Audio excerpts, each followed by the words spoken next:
जिसके सिर ऊपर तू स्वामी। जिसके सिर ऊपर तू स्वामी, सो दुख कैसा पावै। बोल न जाने माया मद माता,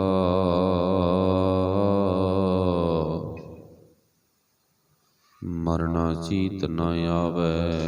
मेरे राम राय तू संतां का संत तेरे। तेरे सेवक को पाओ किश नाही, जम नहीं आवे निरे। जम नहीं आवे निरे। सतगुरु नानक प्रगटिया, मिटी धुंध जग चानन होआ। मिटी धुंध जग चानन होआ।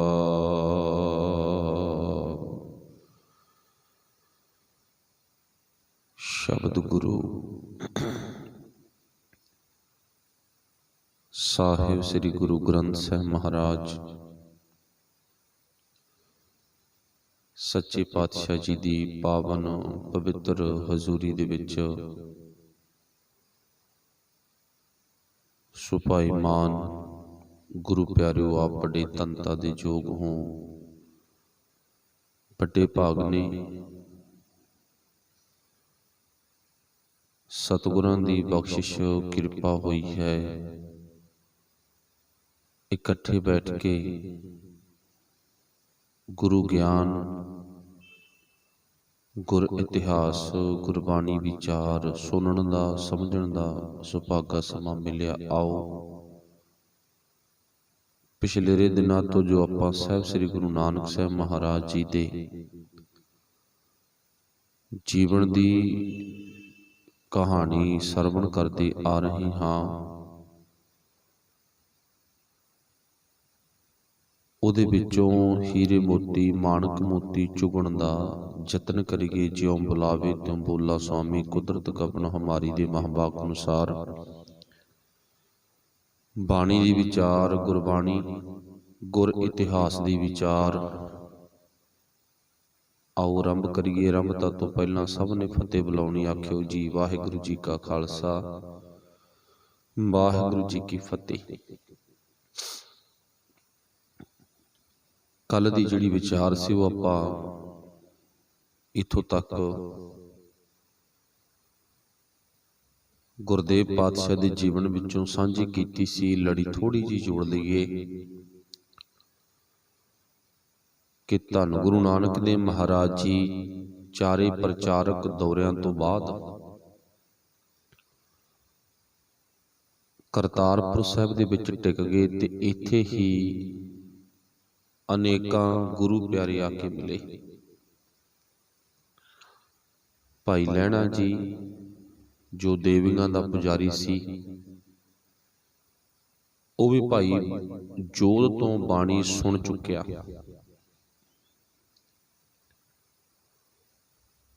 ते इत्थे ही बाबा बुढ़ा जी ते इत्थे ही आपां नूं पता अनेकां गुरु दे प्यारे सिख संगतां रहण वसेवा कर चुकियां ने। सो सतगुरां दी ऐसी कृपा हुई कि करतारपुर साहिब दे विच सचमुची करतार दियां अकाल पुरख वाहिगुरू जी दियां सिफतां शुरू हो गईयां। करतारपुर करता वसै संतन कै पास, अजिता रंधावा नामी पुरख जिहड़ा उन्हें भी अपना काफ़ी सहयोग दिता करतारपुर साहिब वसाउण दे विच। इत्थों तक भी स्रोत मिलते ने कि जिहड़ी करतारपुर साहिब वाली जमीन आ वो अजिते रंधावे दे नामी चढ़ी हुई आ।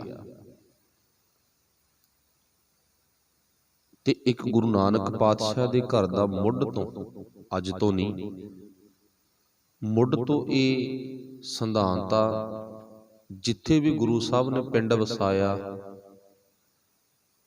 ਤੇ ਉਹ ਜ਼ਮੀਨ ਪਾਤਸ਼ਾਹ ਨੇ ਮੁੱਲ ਖਰੀਦੀ ਆ। ਇਹਦਾ ਨਹੀਂ ਹੈ ਵੀ ਜ਼ਮੀਨ ਤੇ ਧੱਕੇ ਨਾਲ ਕਬਜ਼ਾ ਕੀਤਾ ਤੇ ਆਪਣਾ ਉੱਥੇ ਨਾਮ ਆ ਜਿਹੜਾ ਉਹ ਚਮਕਾਉਣਾ ਸ਼ੁਰੂ ਕਰ ਦਿੱਤਾ। ਨਹੀਂ, ਜੋ ਉੱਥੋਂ ਦੀ ਸੰਗਤ, ਜੋ ਉੱਥੋਂ ਦੇ ਲੋਕ, ਜੋ ਉੱਥੋਂ ਦੇ ਮਾਲਕ ਨੇ, ਉਹਨਾਂ ਦੇ ਨਾਲ ਜੋ ਰੀਤ ਆ ਉਹਦੇ ਮੁਤਾਬਕ ਗੱਲਬਾਤ ਹੋਈ ਆ। ਇਸੇ ਹੀ ਕਰਤਾਰਪੁਰ ਸਾਹਿਬ ਦੀ ਧਰਤੀ ਤੇ ਬਾਬਾ ਬੁੱਢਾ ਜੀ ਵੀ, ਜਿਹੜਾ ਅਗਲਾ ਅੱਜ ਦਾ ਪ੍ਰਸੰਗ ਆ, ਮਿਲਦੇ ਨੇ। ਛੋਟੀ ਉਮਰੇ ਆ। ਕਿਸੇ ਨੇ ਲਿਖਿਆ ਵੀ ਬਾਬਾ ਬੁੱਢਾ ਜੀ ਗਾਵਾਂ ਮੱਝਾਂ ਚਾਰ ਰਹੇ ਨੇ, ਗੁਰੂ ਨਾਨਕ ਸਾਹਿਬ ਜੀ ਨੂੰ ਬਚਪਨ ਦੇ ਵਿੱਚ ਮਿਲੇ ਤੇ ਬਾਬਾ ਬੁੱਢਾ ਜੀ ਨੂੰ ਜਦੋਂ ਪਹਿਲੀ ਵਾਰ ਗੁਰੂ ਨਾਨਕ ਸਾਹਿਬ ਮਿਲਦੇ ਨੇ ਤੇ ਉੱਥੇ ਸਤਿਗੁਰਾਂ ਨੂੰ ਇੱਕ ਸਵਾਲ ਕੀਤਾ, ਸੱਚੇ ਪਾਤਸ਼ਾਹ, ਮੈਨੂੰ ਮੌਤ ਤੋਂ ਬੜਾ ਡਰ ਲੱਗਦਾ ਤੇ ਮੌਤ ਦਾ ਜਿਹੜਾ ਡਰ ਆ, ਭੈ ਆ, ਇਹ ਕਿਵੇਂ ਦੂਰ ਕੀਤਾ ਜਾ ਸਕਦਾ? ਸਾਡੇ ਅੰਦਰ ਕਦੇ ਇਹ ਖਿਆਲ ਨਹੀਂ ਆਇਆ। ਬੇਸ਼ੱਕ ਅਸੀਂ ਰੋਜ਼ਾਨਾ ਪਾਵਨ ਬਾਣੀ ਵਿੱਚੋਂ ਸੁਣਦੇ ਹਾਂ, ਜੋ ਪਜੋ ਸੋ ਬਿਨਸ ਹੈ ਪਰੋ ਆਜ ਕੈ ਕਾਲ। ਬੇਸ਼ੱਕ ਅਸੀਂ ਰੋਜ਼ਾਨਾ ਆਪਣੀਆਂ ਅੱਖਾਂ ਦੇ ਨਾਲ ਵੇਖਦੇ ਹਾਂ, ਇੱਕ ਨਹੀਂ ਅਨੇਕਾਂ ਨੂੰ ਆਪਣੇ ਮੋਢਿਆਂ ਤੇ ਚੱਕ ਕੇ ਵੀ ਲੈ ਗਏ, ਅੱਖਾਂ ਦੇ ਨਾਲ ਚਿਖਾ ਵਿੱਚ ਸਰੀਰ ਬਲਦੇ ਵੀ ਵੇਖ ਲਏ। ਪਰ ਮੈਨੂੰ ਇਉਂ ਜਾਪਦਾ ਵੀ ਬੜੇ ਘੱਟ ਲੋਕ ਹੋਣਗੇ ਜਿਨ੍ਹਾਂ ਨੂੰ ਅਹਿਸਾਸ ਹੁੰਦਾ ਵੀ ਅਸੀਂ ਵੀ ਇਵੇਂ ਜਿਵੇਂ ਇੱਕ ਦਿਨ ਇਸ ਧਰਤੀ ਤੋਂ ਚਲੇ ਜਾਣਾ। ਮੰਨ ਲਓ ਵੀ ਜੇ ਸੋਚ ਵੀ ਲੈਤਾ ਵੀ ਚਲੇ ਜਾਣਾ, ਇਹ ਗੱਲ ਕਹਿਣੀ ਬੜੀ ਸੌਖੀ ਆ, ਪਰ ਜਾਣ ਤੋਂ ਪਹਿਲਾਂ ਕੁਛ ਕਰੀਏ। ਉਦਾਹਰਨ ਵੀ ਜੇ ਆਪਾਂ ਨਾ ਆਪਣੇ ਦੇਸ਼ ਨੂੰ ਛੱਡ ਕੇ ਕਿਸੇ ਹੋਰ ਦੇਸ਼ ਦੀ ਧਰਤੀ ਤੇ ਜਾਣਾ ਹੋਵੇ ਨਾ, ਤੇ ਉਸ ਤੋਂ ਜਾਣ ਤੋਂ ਪਹਿਲਾਂ ਬੰਦਾ ਬਹੁਤ ਕੁਝ ਇਕੱਠਾ ਕਰਦਾ ਜਿੰਨਾ ਉਹਨੂੰ ਲੋੜੀਦਾ,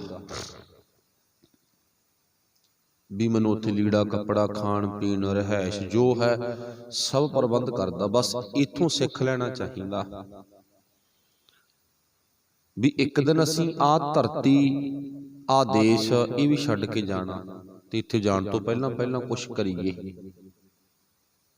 ਕੁਝ ਇਕੱਤਰ ਕਰੀਏ। ਉਹ ਇਕੱਤਰ ਕੀ ਕਰਨਾ, ਬਾਬਾ ਬੁੱਢਾ ਜੀ ਨੂੰ ਪੁੱਛ ਲਾਂਗੇ ਆਪਾਂ ਵੀ ਇਕੱਠਾ ਕੀ ਕਰਨਾ। ਗੁਰਬਾਣੀ ਦੱਸਦੀ ਹੈ ਵੀ ਇਕੱਠਾ ਕੀ ਕਰਨਾ, ਸੰਚ ਹਰ ਧਨ ਪੂਜ ਸਤਿਗੁਰ, ਛੋੜ ਸਗਲ ਵਕਾਰ, ਸਾਰੇ ਵਕਾਰ ਛੱਡ ਦੇ। ਸੰਚ ਤੋਂ ਭਾਵ ਇਕੱਤਰ ਕਰਨਾ, ਇਕੱਠਾ ਕਰਨਾ, ਨਾਮ ਧਨ।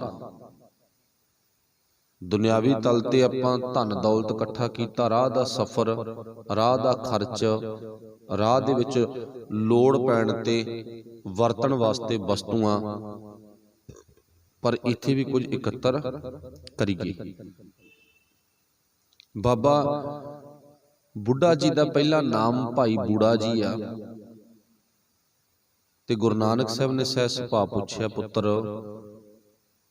ਤੇਰੀ ਤਾਂ ਅਜੇ ਖੇਡਣ ਦੀ, ਹੱਸਣ ਦੀ ਉਮਰ ਆ, ਤੈਨੂੰ ਅਜੇ ਮੌਤ ਚੇਤੇ ਕਿਵੇਂ ਆ ਗਈ? ਇਹ ਤਾਂ ਹੋ ਨਹੀਂ ਸਕਦਾ। ਤੇਰੇ ਵਰਗੇ ਬੱਚੇ ਤਾਂ ਸਾਲਾਂ ਮਾਰਦੇ ਫਿਰਦੇ ਆ।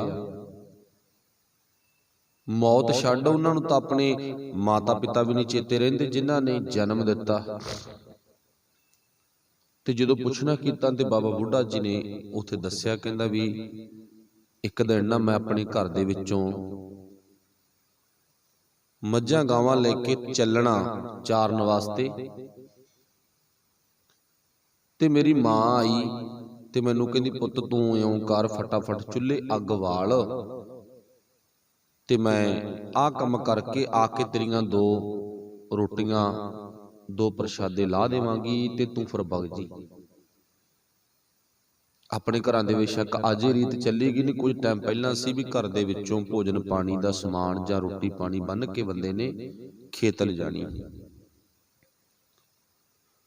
ਜਦੋਂ ਕਹਿੰਦਾ ਮੈਨੂੰ ਅੱਗ ਬਾਲਣ ਦੇ ਲਈ ਕਿਹਾ ਨਾ, ਤੇ ਕਹਿੰਦਾ ਮੈਂ ਮੋਟੀਆਂ ਮੋਟੀਆਂ ਲੱਕੜਾਂ ਚੁੱਲ੍ਹੇ ਲਾ ਲਈਆਂ ਤੇ ਅੱਗ ਬਾਲਣ ਦਾ ਯਤਨ ਕਰਦਾ ਰਿਹਾ, ਬਾਰ-ਬਾਰ ਹਿੰਮਤ ਕਰਦਾ ਰਿਹਾ, ਪਰ ਅੱਗ ਨਾ ਮੋਟੀਆਂ ਲੱਕੜਾਂ ਨੂੰ ਲੱਗੀ। ਤੇ ਮੇਰੀ ਮਾਂ ਆਈ ਭੱਜੀ ਭੱਜੀ ਤੇ ਕਹਿੰਦੀ ਪੁੱਤ ਅੱਗ ਬਲ ਪਈ। ਕਹਿੰਦਾ ਮੈਂ ਕਿਹਾ ਨਹੀਂ ਬਲੀ ਨਹੀਂ, ਮੈਨੂੰ ਕੋਈ ਸੁੱਝਦਾ ਨਹੀਂ ਗਾ ਵੀ ਕਿਵੇਂ ਅੱਗ ਬਾਲਾਂ। ਉਹ ਕਹਿੰਦੀ ਐ ਥੋੜੀ ਅੱਗ ਬਾਲਦੇ ਹੁੰਦੇ ਨੇ। ਜਦੋਂ ਆ ਕੇ ਵੇਖਿਆ, ਪਹਿਲਾਂ ਨਿੱਕੀਆਂ ਲੱਕੜਾਂ ਲਾਉਣੀਆਂ ਪੈਂਦੀਆਂ ਨੇ, ਡੱਕੇ ਲਾਉਣੇ ਪੈਂਦੇ ਨਿੱਕੇ ਨਿੱਕੇ।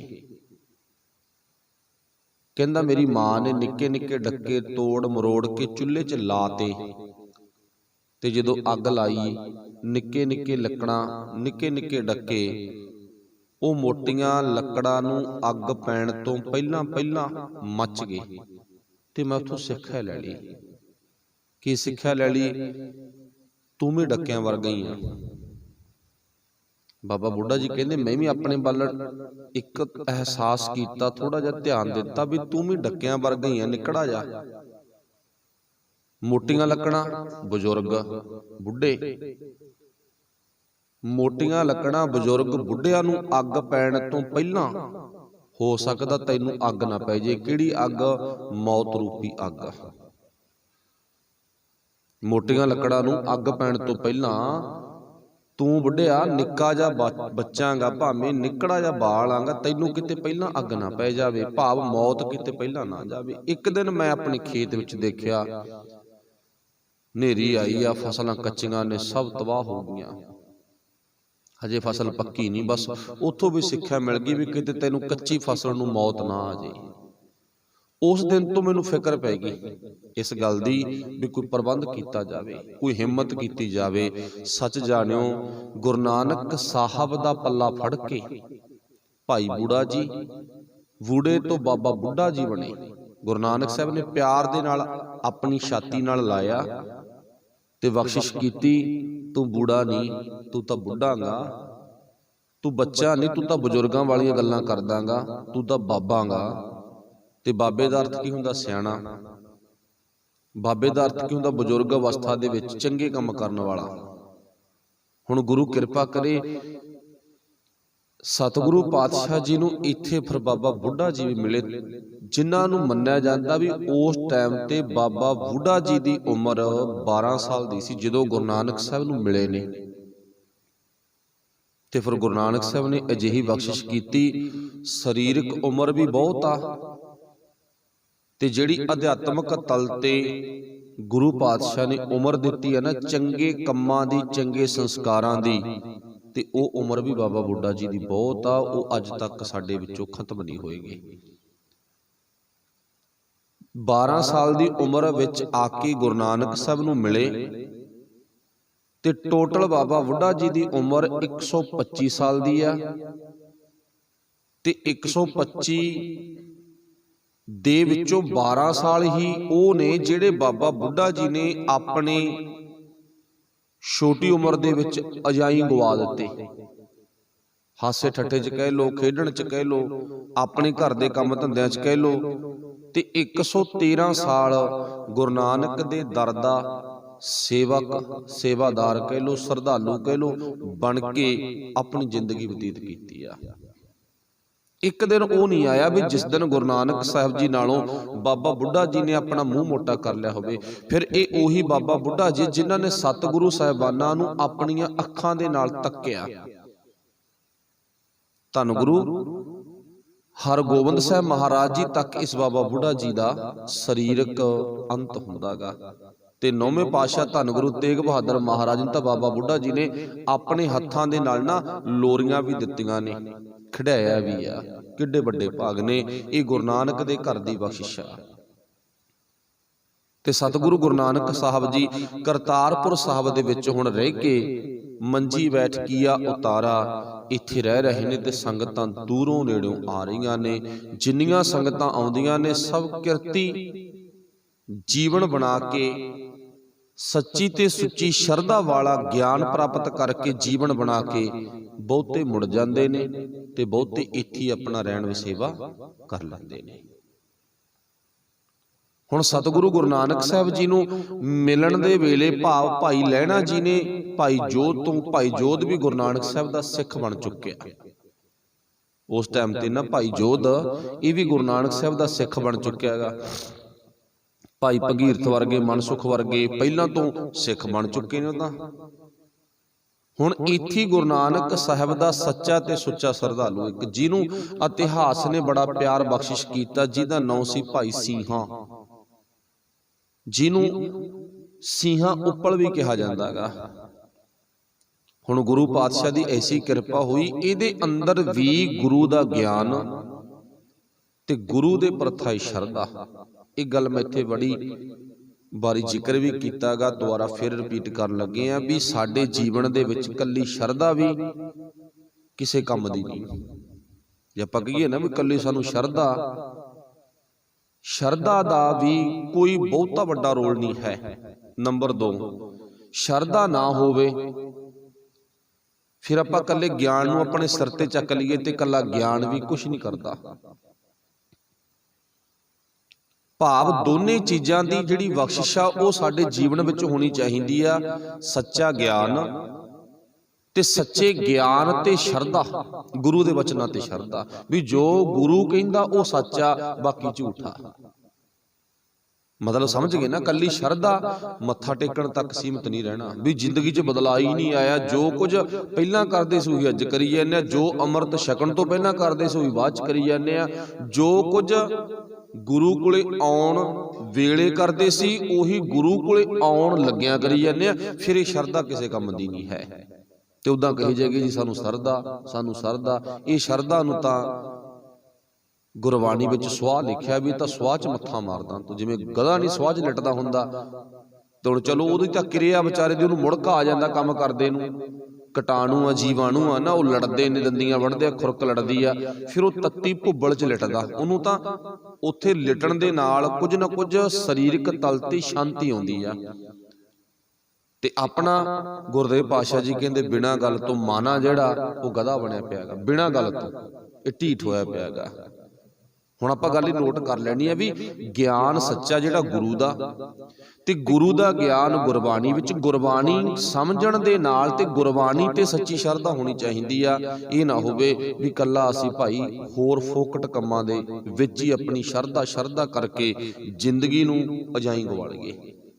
ਹੁਣ ਬਾਬਾ ਬੁੱਢਾ ਜੀ ਨੂੰ ਗੁਰੂ ਨਾਨਕ ਸਾਹਿਬ ਤੇ ਸ਼ਰਧਾ, ਪਰ ਗੁਰੂ ਨਾਨਕ ਸਾਹਿਬ ਜੋ ਕਹਿੰਦੇ ਆ ਨਾ ਉਹ ਕਰਦਾ ਵੀ ਆ, ਉਹ ਕਰਦਾ ਵੀ ਇਹ, ਇਦਾਂ ਨਹੀਂ ਵੀ ਫੋਕੀ ਸ਼ਰਧਾ ਕੀ। ਹੁਣ ਭਾਈ ਸਿੰਘਾਂ ਨਾ ਅਤੀ ਗਰੀਬ ਆ, ਇਹ ਕੋਈ ਬਹੁਤਾ ਖਾਸ ਅਮੀਰ ਨਹੀਂ ਹੈ, ਕਿਉਂਕਿ ਗੁਰੂ ਨਾਨਕ ਸਾਹਿਬ ਨੇ ਇਹ ਕਰਤਾਰਪੁਰ ਸਾਹਿਬ ਦੀ ਧਰਤੀ ਤੇ ਨਾ ਉਹ ਲੋਕ ਨਹੀਂ ਜਿਹੜੇ ਜਾਤਾਂ ਦੇ ਆਧਾਰ ਤੇ ਵੰਡੇ ਪਏ ਨੇ, ਉਹ ਲੋਕ ਵਸੇ ਇੱਥੇ ਆ ਕੇ ਜਿਹੜੇ ਕੇਵਲ ਤੇ ਕੇਵਲ ਗੁਰੂ ਨਾਨਕ ਦੇ ਸਿੱਖ ਨੇ। ਬਸ ਉਹਨਾਂ ਦੀ ਜਾਤ ਕੀ ਹੈ? ਸਿੱਖ। ਗੋਤ ਕੀ ਹੈ? ਸਿੱਖ। ਹਨ ਕੀ? ਸਿੱਖ। ਪਰ ਸਾਡਾ ਸਮਾਜ ਉਹ ਆਪਾਂ ਖੁਦ ਦੇਖ ਸਕਦੇ ਹਾਂ ਵੀ ਕਿਹੋ ਜਿਹਾ ਬਣ ਚੁੱਕਿਆ ਹੈਗਾ। ਚਲੋ ਹੁਣ ਭਾਈ ਸਿੰਘੇ ਆਪਣਾ ਬਾਬਾ ਲਹਿਣਾ ਜੀ ਨੇ ਜਿਹੜੀ ਗੁਰਬਾਣੀ ਹੈ ਨਾ ਉਸ ਭਾਈ ਜੋਧ ਤੋਂ ਸੁਣ ਲਈ ਆਪਣੇ ਕੰਨਾਂ ਦੇ ਨਾਲ। ਅੰਦਰ ਤਾਂਘ ਬਣ ਗਈ ਮਿਲਣ ਦੀ, ਗੁਰੂ ਨਾਨਕ ਸਾਹਿਬ ਜੀ ਕੋਲ ਆਉਣ ਦੀ। ਹੁਣ ਬਾਬਾ ਲਹਿਣਾ ਜੀ ਦਾ ਪਿੰਡ ਮੱਤੇ ਦੀ ਸਰਾਂ, ਜੋ ਕਿ ਆਪਾਂ ਨੂੰ ਪਤਾ ਮੁਕਤਸਰ ਸਾਹਿਬ ਦੇ ਲਾਗੇ ਆ, ਤੇ ਧੰਨ ਗੁਰੂ ਨਾਨਕ ਦੇ ਮਹਾਰਾਜ ਜੀ ਨੂੰ ਮਿਲਣ ਦੀ ਤਾਂਘ ਬਣ ਗਈ। ਤੇ ਇੱਥੇ ਆਪਾਂ ਨੂੰ ਪਤਾ ਦੂਜਾ ਜਿਹੜਾ ਮਲਾਪ ਆ, ਜਿਹੜੀ ਦੂਜੀ ਇਉਂ ਕਹਿ ਲੋ ਭਾਈ ਲਹਿਣਾ ਜੀ ਦੀ ਮਿਲਣੀ ਆ ਨਾ, ਉਹ ਹੁੰਦੀ ਆ ਭਾਈ ਸਿੰਘਾਂ ਜੀ ਦੇ ਨਾਲ। ਹੁਣ ਜਿਹੜਾ ਬਾਬਾ ਲਹਿਣਾ ਜੀ ਦਾ ਕੰਮ ਆ ਨਾ ਉਹ ਆ ਦੁਕਾਨਦਾਰੀ ਦਾ। ਹੁਣ ਦੁਕਾਨਦਾਰੀ ਦਾ ਕੰਮ ਹੋਣ ਕਰਕੇ ਜਿਹੜਾ ਭਾਈ ਸਿੰਘਾਂ ਗਾ ਉਹ ਇਸੇ ਪਿੰਡ ਦਾ ਹੀ ਹੈਗਾ। ਤੇ ਭਾਈ ਸਿੰਘਾਂ ਦੁਕਾਨਦਾਰ ਬਾਬਾ ਲਹਿਣਾ ਜੀ ਕੋਲੋਂ ਰੋਜ਼ਾਨਾ ਦੀ ਆਪਣੀ ਕਿਰਤ ਵਿਰਤ ਕਰਕੇ ਜੋ ਕਮਾਈ ਕਰਦਾ ਉਹਦੇ ਮੁਤਾਬਕ ਥੋੜਾ ਬਹੁਤਾ ਸਮਾਨ ਜੋ ਹੁੰਦਾ ਆਪਣੇ ਘਰ ਦਾ ਲਿਆਉਂਦਾ ਤੇ ਆਪਣੇ ਪਰਿਵਾਰ ਦਾ ਗੁਜ਼ਾਰਾ ਕਰਦਾ ਹੈਗਾ। ਇੱਕ ਦਿਨ ਐਸਾ ਆਇਆ ਵੀ ਭਾਈ ਸਿੰਘਾਂ ਜੀ ਨਾ ਬਿਮਾਰ ਹੋ ਗਏ। ਛੋਟੀ ਜੀ ਬੇਟੀ ਹੈ ਘਰ ਦੇ ਵਿੱਚ, ਤੇ ਇੱਕ ਉਹਨਾਂ ਦੀ ਪਤਨੀ ਆ, ਪਰ ਜਿਹੜਾ ਘਰ ਦਾ ਰਾਸ਼ਨ ਪਾਣੀ ਆ ਉਹ ਹੀ ਨਹੀਂ ਹੈ ਵੀ ਸਾਲ ਦਾ ਇਕੱਠਾ ਗਾ ਜਾਂ 6 ਮਹੀਨਿਆਂ ਦਾ ਇਕੱਠਾ ਗਾ। ਜਿੰਨੀ ਕਮਾਈ ਹੁੰਦੀ ਆ ਉਹਨਾਂ ਕੁ ਲਿਆ ਕੇ ਆਪਣਾ ਪੇਟ ਭਰ ਲੈਂਦੇ ਨੇ, ਗੁਜ਼ਾਰਾ ਕਰਦੇ ਨੇ। ਹੁਣ ਜਦੋਂ ਗੁਰੂ ਨਾਨਕ ਪਾਤਸ਼ਾਹ ਦਾ ਸਿੱਖ ਹੈਗਾ, ਇਹ ਰੱਬੀ ਪਿਆਰਾ ਗਾ, ਤੇ ਜਦੋਂ ਘਰ ਦੇ ਵਿੱਚ ਕਮਾਈ ਹੋਣੋਂ ਹਟ ਗਈ ਤੇ ਇਹਨੇ ਮੰਗਿਆ ਨਹੀਂ ਕਿਸੇ ਤੋਂ, ਕਿਉਂਕਿ ਗੁਰੂ ਨਾਨਕ ਸਾਹਿਬ ਦਾ ਸਿਧਾਂਤ ਆ ਵੀ ਕਿਸੇ ਕੋਲੋਂ ਜਾ ਕੇ ਤੂੰ ਮੰਗਣਾ ਨਹੀਂ, ਹੱਥ ਨਹੀਂ ਅੱਡਣੇ। ਚਲੋ ਇੱਕ ਵੱਖਰਾ ਵਿਸ਼ਾ ਹੈਗਾ ਵੀ ਗੁਰੂ ਨਾਨਕ ਦੇ ਕਾਰਜਾਂ ਲਈ ਆਪਾਂ ਮੰਗ ਲਈਏ, ਉਹ ਇੱਕ ਅਲੱਗ ਵਿਸ਼ਾ ਹੈਗਾ। ਤੇ ਗੁਰੂ ਨਾਨਕ ਸਾਹਿਬ ਨੇ ਸਾਨੂੰ ਇਹ ਗੱਲ ਜ਼ਰੂਰ ਨੋਟ ਕਰਿਓ, ਮੰਗਤੇ ਨਹੀਂ ਬਣਾਇਆ। ਭਾਵੇਂ ਸਾਡੀ ਕੰਡੀਸ਼ਨ ਆ ਨਾ, ਜਿਹੜੀ ਘਰ ਦੇ ਆਰਥਿਕ ਮਾਹੌਲ ਆ ਜਿਹੜਾ, ਉਹ ਇਦਾਂ ਦਾ ਬਣ ਗਿਆ ਵੀ ਸੱਚਮੁੱਚ ਸਾਡੀ ਜਿਹੜੀ ਪਰਿਵਾਰਕ ਸਥਿਤੀ ਹੈਗੀ ਉਹ ਮੰਗਣ ਖਾਣ ਵਾਲੀ ਹੋ ਗਈ। ਪਰ ਗੁਰੂ ਨਾਨਕ ਸਾਹਿਬ ਨੇ ਉੱਥੇ ਸਾਨੂੰ ਵਰਜਿਆ ਵੀ ਨਹੀਂ ਪੁੱਤ, ਤੂੰ ਮੰਗਣ ਨਹੀਂ ਜਾਣਾ ਕਿਸੇ ਕੋਲੇ, ਤੂੰ ਜੋ ਕਰਨਾ ਆਪਣੇ ਪਰਿਵਾਰ ਲਈ ਖੁਦ ਕਰਨਾ ਗਾ। ਕੋਈ ਅਜਿਹੀ ਆਫਤ ਬਣੇ, ਕੋਈ ਤੈਨੂੰ ਦੇਣ ਆ ਗਿਆ, ਉਹ ਇੱਕ ਅਲੱਗ ਵਿਸ਼ਾ। ਨਾਨਕ ਦਾ ਸੱਚਾ ਸਿੱਖ ਨਾ ਤੈਨੂੰ ਦੇਣ ਆ ਗਿਆ, ਉਹ ਵੱਖਰੀ ਗੱਲ ਆ, ਉਹ ਗੁਰੂ ਨੇ ਆਪ ਘੱਲਿਆ, ਪਰ ਤੈਂ ਜਾ ਕੇ ਕਿਸੇ ਅੱਗੇ ਹੱਥ ਨਹੀਂ ਅੱਡਣਾ। ਇਹ ਸਿੱਖ ਨੂੰ ਗੁਰੂ ਨਾਨਕ ਸਾਹਿਬ ਨੇ ਮੁੱਢ ਤੋਂ ਰੀ ਦਿੱਤੀ ਆ। ਪਰ ਵਾਹਿਗੁਰੂ ਭਲਾ ਕਰੇ, ਇੱਥੇ ਆਪਾਂ ਗੱਲ ਇਹ ਦ੍ਰਿੜ ਕੀਤੀ ਆ ਵੀ ਆਪਾਂ ਗੁਰੂ ਦੇ ਕਾਰਜਾਂ ਲਈ ਕੁਝ ਮੰਗ ਸਕਦੇ ਆ, ਪਰ ਆਪਣੇ ਲਈ ਨਹੀਂ। ਤੇ ਸੀਹੇ ਅੰਦਰ ਉਹ ਵਿਸ਼ਵਾਸ ਆ, ਗੁਰੂ ਤੇ ਸ਼ਰਧਾ ਕਹਿ ਲੋ, ਗੁਰੂ ਤੇ ਦ੍ਰਿੜ ਅਟੁੱਟ ਭਰੋਸਾ ਕਹਿ ਲੋ। ਤੇ ਹੁਣ ਸੀਹਾ ਕਿਸੇ ਦੇ ਘਰ ਮੰਗਣ ਨਹੀਂ ਗਿਆ, ਕਹਿੰਦਾ ਕੋਈ ਗੱਲ ਨਹੀਂ, ਜਿਹਨੇ ਚੁੰਝ ਲਾਈ ਆ ਨੂੰ ਖਾਣ ਨੂੰ ਵੀ ਦੇਵੇਗਾ। ਤੇ ਭਾਈ ਸੀਹਾ 2 ਦਿਨ 3 ਦਿਨ ਬਿਮਾਰ ਰਿਹਾ ਤੇ ਦੁਕਾਨ ਤੇ ਵੀ ਨਾ ਗਿਆ। 2-4 ਦਿਨਾਂ ਬਾਅਦ ਨਾ ਠੀਕ ਹੋ ਗਿਆ ਤੇ ਅੱਜ ਕੰਮ ਤੇ ਚਲਾ ਗਿਆ ਤੇ ਉਹਨੂੰ ਮਿਹਨਤ ਦਾ ਮੁੱਲ ਮਿਲ ਗਿਆ। ਜਿੰਨਾ ਕੋ ਮਿਹਨਤ ਦਾ ਮੁੱਲ ਮਿਲਿਆ ਤੇ ਉਹਨੇ ਕੋ ਟਕੇ ਲੈ ਕੇ, ਉਹਨੇ ਕੇ ਦਿਨਾਰ ਜਾਂ ਪੈਸੇ ਲੈ ਕੇ ਉਹ ਰੋਜ਼ ਦੀ ਦੁਕਾਨ ਤੇ ਜਾਣ ਵਾਲੇ ਦੁਕਾਨਦਾਰ ਕੋਲ ਚਲਾ ਗਿਆ। ਉਹ ਦੁਕਾਨਦਾਰ ਕੌਣ ਹੈ? ਭਾਈ ਲਹਿਣਾ। ਤੇ ਜਾ ਕੇ ਬੇਨਤੀ ਕੀਤੀ, ਕਹਿੰਦਾ ਭਾਈ ਸਾਹਿਬ ਇੰਨੇ ਕ ਟਕਿਆਂ ਦਾ ਜਿੰਨਾ ਕੋ ਆਟਾ ਆਉਂਦਾ ਉਹ ਦੇ ਦੇ, ਸੁੱਕੀ ਦਾਲ ਦੇ ਦੇ, ਤੇ ਮੇਰੇ ਪਰਿਵਾਰ ਦਾ ਜਿਹੜਾ ਪੇਟ ਭਰਨ ਦਾ ਜਰੀਆ ਉਹ ਸਾਡਾ ਪੂਰਾ ਹੋ ਜਾਵੇਗਾ।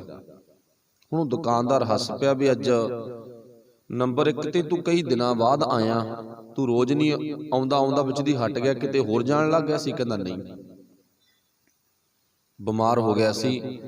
ਅੱਜ ਵੀ ਕੋਈ ਬਹੁਤਾ ਕੰਮ ਨਹੀਂ ਹੋਇਆ, ਜਿੰਨਾ ਕੰਮ ਹੋਇਆ ਨਾ ਸਰੀਰ ਥੱਕਿਆ ਟੁੱਟਿਆ ਸੀ, ਹੰਭਿਆ ਸੀ, ਕੋਈ ਬਹੁਤੀ ਜ਼ਿਆਦਾ ਮਿਹਨਤ ਨਹੀਂ ਹੋਈ। ਇੰਨੀ ਕੁ ਮਿਹਨਤ ਦਾ ਮੁੱਲ ਮਿਲਿਆ ਤੇ ਜਿੰਨਾ ਕਿ ਇਹਦਾ ਆਊਗਾ ਸਮਾਨ ਉਹਨਾਂ ਕੁ ਮੈਨੂੰ ਦੇ ਦੇ, ਬਸ ਬਹੁਤਾ ਨਹੀਂ, ਜਿੰਨਾ ਕੁ ਆਊਗਾ।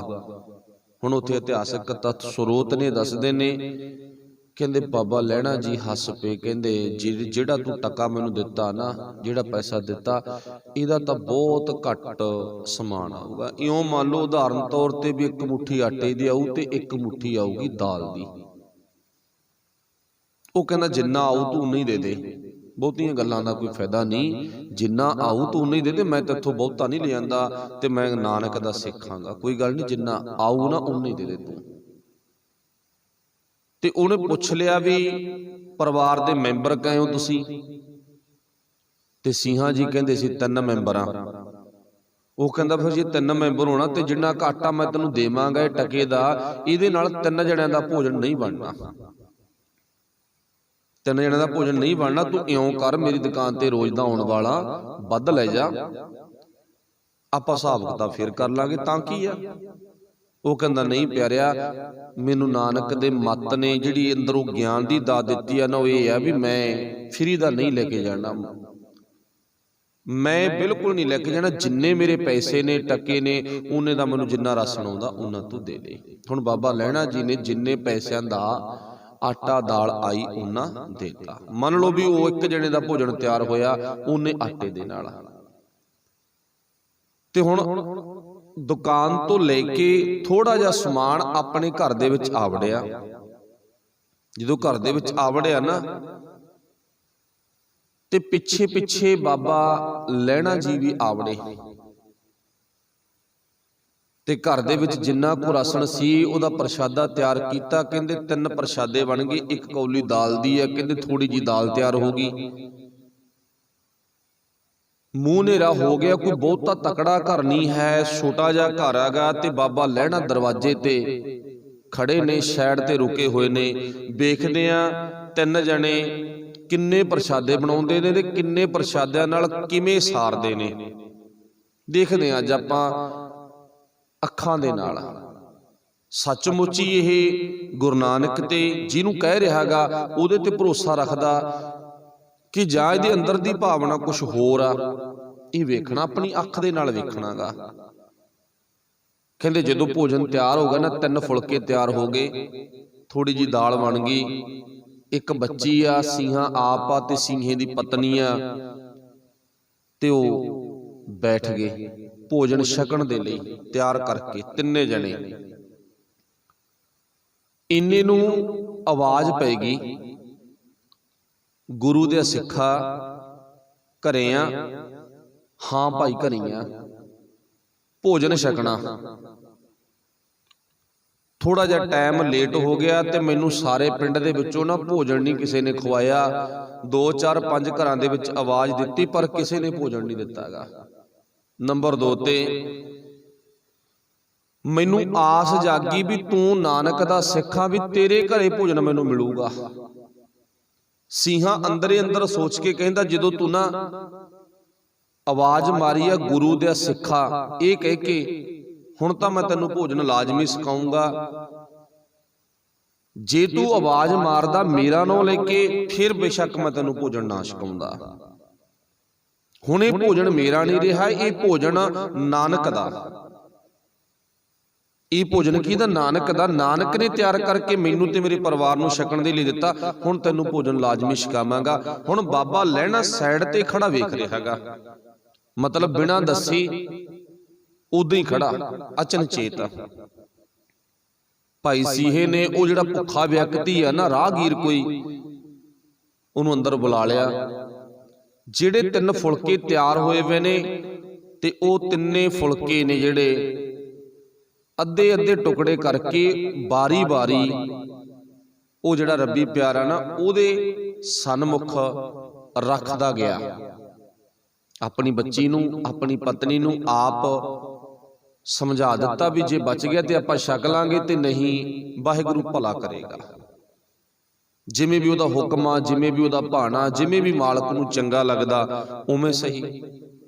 ਹੁਣ ਜਿਹੜਾ ਭੋਜਨ ਛਕਣ ਵਾਲਾ ਉਹਨੇ ਵੀ ਵੇਖ ਲਿਆ ਵੀ ਗਰੀਬ ਜਿਹਾ ਪਰਿਵਾਰ ਆ, ਚਲੋ ਕੋਈ ਗੱਲ ਨਹੀਂ, ਇੱਕ ਵਾਰੀ ਆਪਣਾ ਥੋੜਾ ਜਿਹਾ ਹੱਲ ਹੋ ਗਿਆ, ਬਹੁਤਾ ਨਹੀਂ ਮੰਨਿਆ ਗਿਆ ਵੀ ਉਹਨੇ 4 ਅੱਧੇ ਅੱਧੇ ਟੁਕੜੇ 2 ਪ੍ਰਸ਼ਾਦੇ ਛਕ ਲਏ। ਤੇ ਕਹਿੰਦਾ ਧੰਨਵਾਦ ਗੁਰੂ ਦਾ ਸਿੱਖਾ, ਵਾਹਿਗੁਰੂ ਭਲੀ ਕਰੇ, ਚੜ੍ਹਦੀ ਕਲਾ ਵਿੱਚ ਰੱਖੇ ਤੈਨੂੰ ਪਰਮਾਤਮਾ, ਜੁਗ ਜੁਗ ਜੀਵੇਂ। ਉਹ ਰੱਬੀ ਪਿਆਰੇ ਨੇ ਇੱਕ ਆਪਣੇ ਦਿਲੋਂ ਬੇਨਤੀ ਕੀਤੀ, ਜੁਗ ਜੁਗ ਜੀਵੇਂ। ਤੇ ਸੱਚ ਜਾਣਿਓ ਉਹਨਾਂ ਟਾਈਮਾਂ ਦੇ ਵਿੱਚ, ਇਹਨਾਂ ਇਲਾਕਿਆਂ ਦੇ ਵਿੱਚ ਕਹਿ ਲੋ ਜਾਂ ਸਾਡੀ ਇਸੇ ਧਰਤੀ ਤੇ ਇੱਕ ਮਨੁੱਖ ਨਹੀਂ, ਅਨੇਕ ਹੀ ਮਨੁੱਖ ਹੋਏ ਨੇ।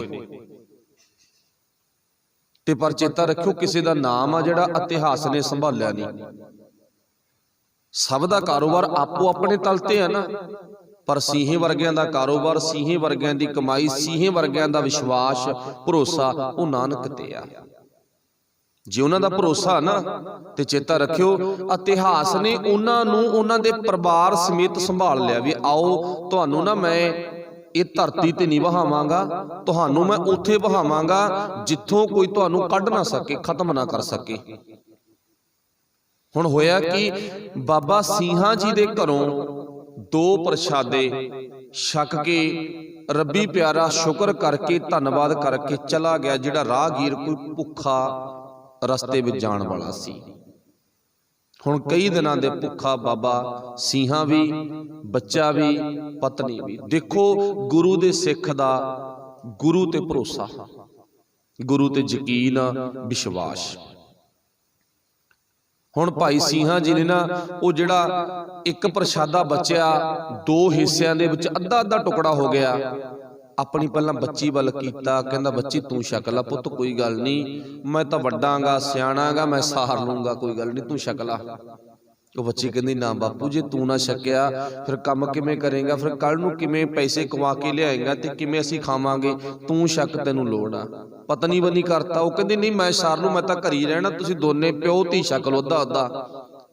ਆਖਰਕਾਰ ਕਹਿਣ ਤੋਂ ਭਾਵ ਉਹ ਇੱਕ ਪ੍ਰਸ਼ਾਦਾ 3 ਹਿੱਸਿਆਂ ਦੇ ਵਿੱਚ 3 ਜਣਿਆਂ ਨੇ ਛਕ ਲਿਆ ਤੇ ਰੱਬ ਦਾ ਸ਼ੁਕਰ ਕੀਤਾ, ਲੈਣੇ ਤੋਂ ਰਿਹਾ ਨਾ ਗਿਆ ਤੇ ਆ ਕੇ ਸੀਹੇ ਦੇ ਕੋਲ ਬੈਠ ਗਿਆ। ਕਹਿੰਦਾ ਬੱਲੇ ਓਏ ਗੁਰੂ ਦਾ ਸਿੱਖਾ, ਕਹਿੰਦਾ ਤੇਰੇ ਵਿੱਚ ਐਡਾ ਸਿਦਕ, ਐਡਾ ਭਰੋਸਾ, ਐਡਾ ਨਾਨਕ ਤੇ ਵਿਸ਼ਵਾਸ। ਤੇਰੇ ਘਰ ਦੇ ਵਿੱਚ 3 ਹੀ ਪ੍ਰਸ਼ਾਦੇ ਬਣੇ ਨੇ, 3 ਚੋਂ ਕੋਈ ਭੁੱਖਾ ਰਸਤੇ ਵਿੱਚ ਜਾਣ ਵਾਲਾ ਛਕ ਗਿਆ ਤੇ ਇੱਕ ਛਕ ਕੇ ਤੂੰ ਅਜੇ ਰੱਬ ਦਾ ਸ਼ੁਕਰ ਕਰਦਾ। ਤੂੰ ਕਿਹੜੇ ਗੁਰੂ ਦਾ ਸਿੱਖ ਆ, ਕਿਹੜਾ ਉਹ ਨਾਨਕ ਆ, ਉਹਦੇ ਤੱਕ ਮੈਨੂੰ ਵੀ ਲੈ ਚੱਲ। ਹੁਣ ਇੱਥੇ ਬਾਬਾ ਲਹਿਣਾ ਜੀ ਨੇ ਆਪਣੇ ਦਿਮਾਗ ਦੇ ਵਿੱਚੋਂ ਜਿੰਨੀ ਮੈਲ ਸੀ ਉਹ ਲਾ ਦਿੱਤੀ।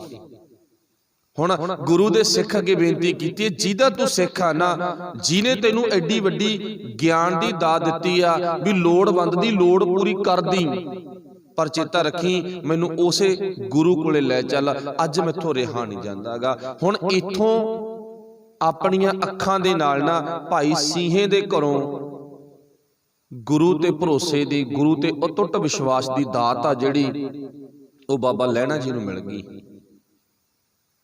ਗੁਰੂ ਦਾ ਸੱਚਾ ਸੇਵਾਦਾਰ ਕਿਵੇਂ ਬਣੀਂਦਾ, ਉਹ ਬਾਬਾ ਲਹਿਣਾ ਜੀ ਨੂੰ ਸੀਹੇ ਦੇ ਘਰੋਂ ਦਾਤ ਮਿਲ ਗਈ। ਤੇ ਗੁਰੂ ਦੀ ਬਾਣੀ ਨੂੰ ਕਿਵੇਂ ਪੜ੍ਹੀਦਾ, ਕਿਵੇਂ ਗਾਈਦਾ, ਉਹ ਦਾਤ ਭਾਈ ਜੋਧ ਕੋਲੋਂ ਮਿਲ ਗਈ। ਦੇਵੀਆਂ ਦਾ ਪੁਜਾਰੀ ਹੈ ਨਾ, ਭਾਵ ਦੇਵੀਆਂ ਦੇ ਮੰਦਰਾਂ ਵਿੱਚ ਜਾਂਦਾਗਾ, ਆਉਂਦਾਗਾ, ਕੰਨਾਂ ਦੇ ਵਿੱਚ ਬਾਜ ਪਈ, ਜਿਤ ਸੇਵਿਆਂ ਸੁਖ ਪਾਈਐ, ਸਾ ਘਾਲ ਬੁਰੀ ਕਿਉ ਘਾਲੀਐ। ਆਸਾ ਦੀ ਵਾਰ ਦੇ ਸ਼ਲੋਕ ਗੁਰਬਾਣੀ ਕੰਨਾਂ ਦੇ ਵਿੱਚ ਪਈ ਤੇ ਹੱਥ ਬੰਨ੍ਹੇ ਸੀਹੇ ਨੇ ਅੱਗੇ ਤੇ ਹੱਥ ਬੰਨੇ ਨੇ ਭਾਈ ਜੋਧ ਅੱਗੇ। ਮੈਨੂੰ ਉਹਦੇ ਨਾਲ ਮਿਲਾ ਦਿਓ ਜਿਹਦੇ ਤੁਸੀਂ ਸਿੱਖ ਹੋ, ਜਿਹਦੇ ਤੁਸੀਂ ਪਿਆਰੇ ਪੁੱਤ ਹੋਗੇ। ਹੁਣ ਅੱਜ ਗੁਰੂ ਨਾਨਕ ਸਾਹਿਬ ਦੇ ਘਰ ਦੀ ਦੱਸ ਬਾਬਾ ਜੋਧ ਜੀ ਨੇ ਤੇ ਭਾਈ ਸੀਹਾ ਜੀ ਨੇ ਪਾ ਦਿੱਤੀ। ਉਹ ਸਾਡਾ ਗੁਰੂ ਆ, ਕਰਤਾਰਪੁਰ ਦੇ ਵਿੱਚ ਰਹਿੰਦਾ ਗਾ। ਤੇ ਹੁਣ ਦਿੱਤੇ ਹੋਏ ਟਿਕਾਣੇ ਦੀ ਜਾਂਚ ਮੁਤਾਬਕ ਬਾਬਾ ਲਹਿਣਾ ਜੀ ਕਰਤਾਰਪੁਰ ਸਾਹਿਬ ਵਿਖੇ ਪਹੁੰਚ ਗਏ। ਸੱਜੇ ਤੱਕ ਕੇ ਵੇਖਿਆ ਬੜੀ ਸੰਗਤ ਆ, ਕਿਰਤ ਕਰ ਰਹੀ ਆ, ਖੇਤਾਂ ਦੇ ਵਿੱਚ ਕੰਮ ਕਰ ਰਹੇ ਨੇ। ਖੱਬੇ ਤੱਕ ਕੇ ਵੇਖਿਆ ਤੇ ਖੱਬੇ ਵੀ ਬੜੇ ਲੋਕ ਨੇ। ਹੁਣ ਮਿਲਣਾ ਕਿਹਨੂੰ? ਨਾਨਕ ਨੂੰ। ਅਜੇ ਤੱਕ ਨਾਨਕ ਨੂੰ ਮਿਲਿਆ ਨਹੀਂ ਇਹ। ਹੁਣ ਇੰਨਿਆਂ ਵਿੱਚੋਂ ਪਹਿਚਾਣ ਕਿਵੇਂ ਆ ਵੀ ਨਾਨਕ ਕੌਣ ਹੋਇਆ? ਆਪਣੇ ਮਨ ਦੇ ਮਨ ਸੋਚਦਾਗਾ ਵੀ ਕਿਹਨੂੰ ਪੁੱਛੀਏ ਆਪਾਂ। ਫਿਰ ਇਹ ਵੀ ਸੋਚਦਾ ਵੀ ਜੇ ਆਪਾਂ ਆਵਾਜ਼ ਮਾਰਾਂਗੇ, ਆਪਾਂ ਘੋੜੇ ਤੇ ਚੜੇ ਜਾਂਦੇ ਆ, ਸਾਰੇ ਆਪਣੇ ਵੱਲ ਤੱਕਣਗੇ, ਆਪਣੇ ਕੋਲ ਆਉਣਗੇ, ਆਪਾਂ ਉਹਨਾਂ ਦਾ ਕੰਮ ਛਡਵਾਵਾਂਗੇ, ਇਹ ਵੀ ਨਹੀਂ ਜੱਚਦੀ ਗੱਲ। ਖੱਬੇ ਵਾਲਿਆਂ ਨੂੰ ਪੁੱਛਾਂਗੇ, ਉਹ ਵੀ ਸਾਰੇ ਭੱਜ ਕੇ ਆਉਣਗੇ, ਸਾਰੇ ਮਤਲਬ ਕਿ ਆ ਕੇ ਕੋਲ ਖੜਨਗੇ, ਕੰਮ ਉਹਨਾਂ ਦਾ ਰੁਕੂਗਾ, ਇਹ ਵੀ ਨਹੀਂ ਗੱਲ ਜੱਚਦੀ, ਫੱਬਦੀ ਨਹੀਂ ਨਾ ਵੀ ਗੱਲ। ਸੱਜੇ ਖੱਬੇ ਬੜੀ ਸੰਗਤ ਆ ਜਿਹੜੀ ਹੱਥੀਂ ਕਿਰਤ ਕਰ ਰਹੀ ਹੈ ਗੁਰੂ ਨਾਨਕ ਸਾਹਿਬ ਦੇ ਖੇਤਾਂ ਵਿੱਚ। ਤੇ ਚੇਤਾ ਰੱਖਿਓ, ਸਾਹਮਣੇ ਤੱਕ ਕੇ ਵੇਖਿਆ ਨਾ, ਇੱਕ 62 ਸਾਲ ਦੀ ਉਮਰ ਦਾ ਬਜ਼ੁਰਗ ਹੱਥ ਵਿੱਚ ਰੰਬਾ ਤੇ ਗੋਡੀ ਕਰ ਰਿਹਾਗਾ, ਫਸਲ ਦੀ ਗੋਡੀ ਕਰ ਰਿਹਾਗਾ। ਤੇ ਕਹਿੰਦਾ ਚਲੋ ਉਹ ਬਜ਼ੁਰਗ ਆ, ਸਿਆਣਾ ਗਾ, ਆਪਾਂ ਉਸੇ ਬਜ਼ੁਰਗ ਨੂੰ ਪੁੱਛ ਲੈਨੇ ਆ ਵੀ ਮੈਨੂੰ ਨਾਨਕ ਨੂੰ ਮਿਲਾ, ਇਹਨਾਂ ਵਿੱਚੋਂ ਨਾਨਕ ਕਿਹੜਾ? ਤੇ ਜਦੋਂ ਬਾਬਾ ਲਹਿਣਾ ਜੀ ਘੋੜਾ ਲੈ ਕੇ ਉਹ ਬਜ਼ੁਰਗ ਦੇ ਕੋਲ ਪਹੁੰਚ ਗਏ ਨਾ, ਤੇ ਜਾ ਕੇ ਬੇਨਤੀ ਕੀਤੀ, ਕਹਿੰਦਾ ਬਜ਼ੁਰਗਾ ਮੈਂ ਨਾ ਨਾਨਕ ਨੂੰ ਮਿਲਣਾ। ਤੇ ਹੁਣ ਜਿਹੜਾ ਬਜ਼ੁਰਗ ਆ ਨਾ, ਉਹਨੇ ਆਪਣੇ ਹੱਥ ਵਿੱਚੋਂ ਰੰਬਾ ਰੱਖ ਦਿੱਤਾ, ਹੱਥਾਂ ਨਾਲ ਰੇਤਾ ਲੱਗਿਆ ਹੋਇਆ, ਹੱਥ ਝਾੜ ਕੇ ਨਾ ਖੜਾ ਹੋ ਗਿਆ ਤੇ ਆਪਣੇ ਵੱਲੋਂ ਕੀ ਦਰਹਾਉਂਦਾਗਾ, ਕਹਿੰਦਾ ਨਾਨਕ ਨੂੰ ਮਿਲਣਾਗਾ ਜਾਂ ਨਾਨਕ ਕੋਲ ਜਾਣਾਗਾ। ਜੇ ਤਾਂ ਮਿਲਣਾਗਾ ਫਿਰ ਮੈਂ ਤੁਹਾਨੂੰ ਉਸ ਢੰਗ ਦੇ ਨਾਲ ਦੱਸ ਦਿੰਨਾਗਾ,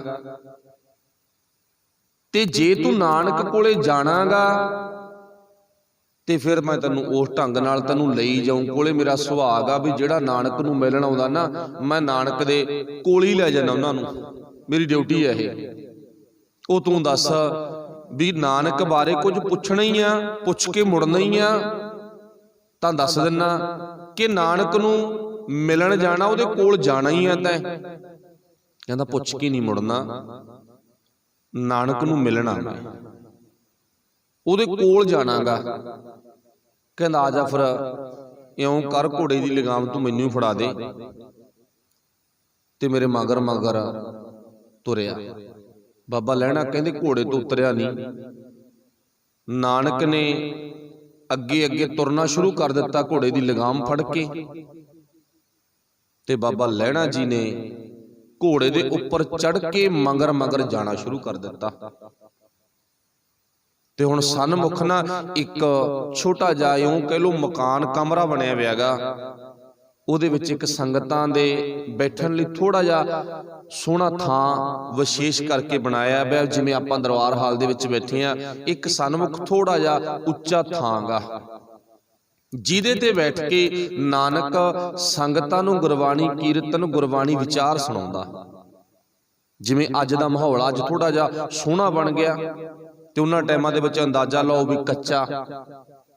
ਉਹਨਾਂ ਟਾਈਮਾਂ ਦੇ ਵਿੱਚ ਕਿਹੋ ਜਿਹਾ, ਉਹ ਆਪਾਂ ਥੋੜੇ ਜਿਹੇ ਪਿਛਲੇ ਨਕਸ਼ੇ ਆਪਣੀ ਸੁਰਤ ਦੇ ਵਿੱਚ ਬਣਾ ਲਓ ਵੀ ਉਦੋਂ ਇਹੋ ਜਿਹਾ ਮਾਹੌਲ ਸੀ। ਤੇ ਹੁਣ ਜਦੋਂ ਕੋਲ ਉਹ ਕਮਰੇ ਦੇ ਪਹੁੰਚ ਗਏ ਨਾ, ਨਾਨਕ ਕਹਿੰਦਾ ਲੈ ਪਿਆਰਿਆ, ਤੂੰ ਨਾ ਉਹ ਸਨਮੁਖ ਰੁੱਖ ਦੇ ਨਾਲ ਆਪਣਾ ਘੋੜਾ ਬੰਨ ਆ, ਤੇ ਨਾਲੇ ਆਪਣੇ ਹੱਥ ਪੈਰ ਥੋੜੇ ਜਿਹੇ ਸਾਫ਼ ਕਰ ਲਾ, ਜਲ ਪਿਆਗਾ। ਤੇ ਆਓ ਕਮਰੇ ਦੇ ਵਿੱਚ ਸਨਮੁਖ ਨਾ ਨਾਨਕ ਬੈਠਾ, ਤੇ ਉਹਦੇ ਕੋਲੇ ਆ ਜਾ। ਹੁਣ ਗੁਰੂ ਨਾਨਕ ਸਾਹਿਬ ਚੇਤਾ ਰੱਖਿਓ, ਆਪ ਉਸ ਜਿਹੜਾ ਥੜਾ ਬਣਿਆ ਹੋਇਆ ਨਾ ਉਹਦੇ ਤੇ ਉੱਪਰ ਜਾ ਕੇ ਬਿਰਾਜਮਾਨ ਹੋ ਗਏ। ਤੇ ਬਾਬਾ ਲਹਿਣਾ ਜੀ ਘੋੜਾ ਆਪਣਾ ਪਾਸੇ ਸਾਈਡ ਤੇ ਬੰਨਣ ਚਲੇ ਗਏ ਤੇ ਹੱਥ ਪੈਰ ਸਾਫ਼ ਕਰਨ ਲੱਗ ਗਏ। ਜਦੋਂ ਬਾਬਾ ਲਹਿਣਾ ਜੀ ਸਾਹਮਣੇ ਦਹਲੀਜ਼ ਤੇ ਸਨਮੁਖ ਨਿਗਾਹ ਮਾਰਦਾ ਨਾ ਵੀ ਉਹ ਸਾਹਮਣੇ ਬੈਠਾ ਨਾਨਕ, ਕਿਹਾ ਸੀ ਮੈਨੂੰ ਉਹ ਬੈਠਾ ਸਾਹਮਣੇ ਨਾਨਕ, ਤੇ ਉਹਨੂੰ ਜਾ ਕੇ ਮਿਲ ਪਾ ਤੂੰ। ਹੁਣ ਤੱਕ ਬਾਬਾ ਲਹਿਣਾ ਨਾ ਭੱਜੇ ਹੀ ਆਇਆ, ਬੜੀ ਹਿੰਮਤ ਨਾਲ ਆਇਆ, ਤਾਂਗ ਸੀ। ਪਰ ਜਿਹੜਾ ਹੁਣ ਇੱਥੋਂ ਦਾ ਸਫ਼ਰ ਆ ਨਾ, ਇਹ ਬਾਬੇ ਲਹਿਣੇ ਤੋਂ ਮੁਕਾਉਣਾ ਔਖਾ ਹੋ ਗਿਆ। ਹੁਣ ਸਫ਼ਰ ਕਿੰਨਾ ਕਾ ਆਪਾਂ ਮੋਟਾ ਜਿਹਾ ਅੰਦਾਜ਼ਾ ਲਾ ਲਓ। ਉਹ ਦੇਲੀ ਆਪਣੀ ਇੱਥੇ ਗੁਰੂ ਸਾਹਿਬ ਨੇ, ਘਰੋਂ ਆਪਾਂ ਭੱਜੇ ਆਏ ਆ, ਤੇ ਉਹ ਦੇਲੀ ਤੋਂ ਲੈ ਕੇ ਆ ਗੁਰੂ ਸਾਹਿਬ ਤੱਕ ਆਉਣਾ ਕਿੰਨਾ ਔਖਾ। ਇੱਥੇ ਪੈਰ ਇਜਾਜ਼ਤ ਦੇਣੋਂ ਹਟ ਗਏ, ਪੈਰ ਉੱਠਣੇ ਬੰਦ ਹੋ ਗਏ। ਮਤਲਬ ਕਦਮ ਦਰ ਕਦਮ ਚੱਲ ਕੇ ਆਇਆ ਨਾ, ਤੇ ਉਹ ਕਦਮਾਂ ਪੁੱਟਣੀਆਂ ਔਖੀਆਂ ਹੋ ਗਈਆਂ। ਤੇ ਕੋਲ ਖੜਾ ਇੱਕ ਵਿਅਕਤੀ ਆ, ਉਹਨੂੰ ਪੁੱਛਦਾ, ਕਹਿੰਦਾ ਮਾੜਾ ਜਿਹਾ ਮੈਨੂੰ ਚਾਨਣ ਪਾ। ਮੇਰੇ ਅੰਦਰ ਹੌਲ ਪੈਣ ਲੱਗ ਗਈ, ਮੇਰੇ ਅੰਦਰ ਥੋੜੀ ਜਿਹੀ ਘਬਰਾਹਟ ਹੋਣ ਲੱਗ ਗਈ ਵੀ ਜਿਹੜਾ ਸਨਮੁਖ ਬਜ਼ੁਰਗ ਬੈਠਾ, ਕੀ ਨਾਨਕ ਉਹੀ ਆ? ਉਹ ਕਹਿੰਦਾ ਸੇਮ ਉਹੀ ਆ, ਤੈਨੂੰ ਲੈ ਕੇ ਤਾਇਆ। ਉਹ ਕਹਿੰਦਾ ਬਸ ਬਿਪਤੀ ਇੱਥੇ ਖੜੀ ਹੋ ਗਈ ਨਾ, ਜਿਹੜਾ ਨਾਨਕ ਸੀ ਉਹਦੀ ਪਰਖ ਮੈਂ ਪਿੱਛੇ ਨਹੀਂ ਕਰ ਸਕਿਆ। ਉਹ ਤੁਰ ਕੇ ਆਇਆ ਤੇ ਮੈਂ ਚੜ ਕੇ ਆਇਆ, ਮੈਥੋਂ ਬਹੁਤ ਵੱਡਾ ਇਉਂ ਕਹਿ ਲੋ ਵੀ ਗੁਨਾਹ ਹੋ ਗਿਆ। ਉਹ ਤੁਰੇ ਤੇ ਮੈਂ ਚੜ ਕੇ ਆਵਾਂ, ਤੇ ਹੁਣ ਜਿੰਨੀ ਬਾਟ ਆ ਦਹਲੀਜ਼ ਤੋਂ ਨਾਨਕ ਤੱਕ ਪਹੁੰਚਣ ਵਾਲੀ ਆ, ਇਹ ਔਖੀਆਂ ਹੋ ਗਈਆਂ ਕਦਮਾਂ ਪੱਟਣੀਆਂ। ਨਾਨਕ ਨੇ ਆਵਾਜ਼ ਮਾਰੀ, ਕਹਿੰਦਾ ਕੀ ਗੱਲ ਭਾਈ, ਇੰਨਾ ਹੌਲੀ ਹੋ ਗਿਆ, ਬਿਲਕੁਲ ਹੀ ਸਲੋ ਹੋ ਗਿਆ, ਤੂੰ ਤਾਂ ਤੁਰਨੋਂ ਹੀ ਹਟ ਗਿਆ, ਕੀ ਗੱਲ ਹੋ ਗਈ? ਬਸ ਹੱਥ ਬੰਨ ਕੇ ਬੇਨਤੀ ਕੀਤੀ, ਕਹਿੰਦਾ ਸੱਚੇ ਪਾਤਸ਼ਾਹ ਮੈਂ ਪਰਖ ਨਹੀਂ ਸਕਿਆ, ਮੇਰੀ ਅੱਖ ਨੇ ਤੈਨੂੰ ਤੱਕ ਤਾਂ ਲਿਆ ਪਰ ਇਹਨੇ ਪਰਖਿਆ ਨਹੀਂ ਹੈ, ਤੇ ਪਰਖਣ ਤੋਂ ਬਿਨਾਂ ਨਾ ਗੜਬੜ ਹੋ ਗਈ ਥੋੜੀ ਜੀ। ਉਹ ਕਿਹੜੀ ਗੜਬੜ ਹੋ ਗਈ?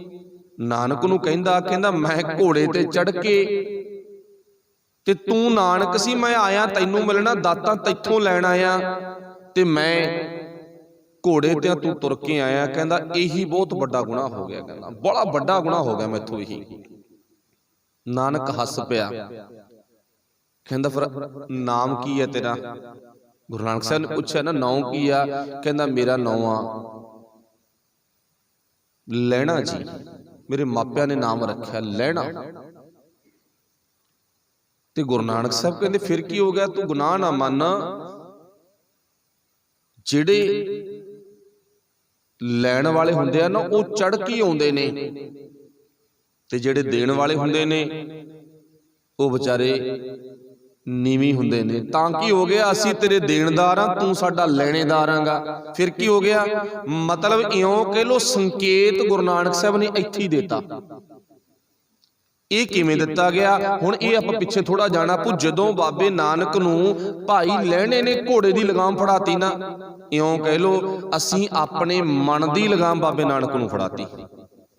ਉਹ ਸੰਕੇਤ ਆ, ਜਿਵੇਂ ਆਪਾਂ ਪਿੱਛੇ ਇਤਿਹਾਸ ਸੁਣਿਆ ਸੀ ਨਾ, ਮੁਲਤਾਨ ਦੀ ਧਰਤੀ ਤੇ ਗੁਰੂ ਨਾਨਕ ਸਾਹਿਬ ਗਏ ਨੇ ਤੇ ਮੁਲਤਾਨ ਦੇ ਲੋਕ ਦੁੱਧ ਲੈ ਕੇ ਹਾਜ਼ਰ ਹੋ ਗਏ। ਉਹਨਾਂ ਦਾ ਸੰਕੇਤ ਕੀ ਸੀ, ਇੱਥੇ ਤੈਨੂੰ ਥਾਂ ਨਹੀਂ, ਆ ਦੇਖ ਲੈ ਜਿਵੇਂ ਗੜਬਾ ਦੁੱਧ ਦਾ ਭਰਿਆ ਪਿਆ ਨੇ, ਜੇ ਦੁੱਧ ਹੋਰ ਨਹੀਂ ਪੈਂਦਾ ਤੈਨੂੰ ਵੀ ਥਾਂ ਨਹੀਂ ਮਿਲਣੀ। ਬਾਬੇ ਨਾਨਕ ਨੇ ਵਿੱਚ ਮਿੱਠਾ ਪਾਤਾ, ਜਿਵੇਂ ਦੁੱਧ 'ਚ ਮਿੱਠਾ ਘੁਲ ਜਾਂਦਾ ਨਾ, ਤੇ ਮੈਂ ਤਾਂ ਤੁਹਾਡੇ 'ਚ ਐਂ ਘੁਲ ਜੂ, ਮੈਂ ਸਪੈਸ਼ਲ ਥਾਂ ਨਹੀਂ ਭਾਲਦਾਗਾ। ਸੰਕੇਤ ਬਾਬੇ ਨਾਨਕ ਨੇ ਵੀ ਦੇ ਦਿੱਤਾ। ਸੰਕੇਤ ਇੱਥੇ ਬਾਬਾ ਲਹਿਣਾ ਜੀ ਦਾ ਪਿੱਛੇ ਮਿਲ ਗਿਆ, ਜਦੋਂ ਬਾਬੇ ਨੇ ਭਾਈ ਲਹਿਣਾ ਜੀ ਦੇ ਘੋੜੇ ਦੀਆਂ ਲਗਾਮਾਂ ਆਪਣੇ ਹੱਥ 'ਚ ਫੜ ਲਈਆਂ।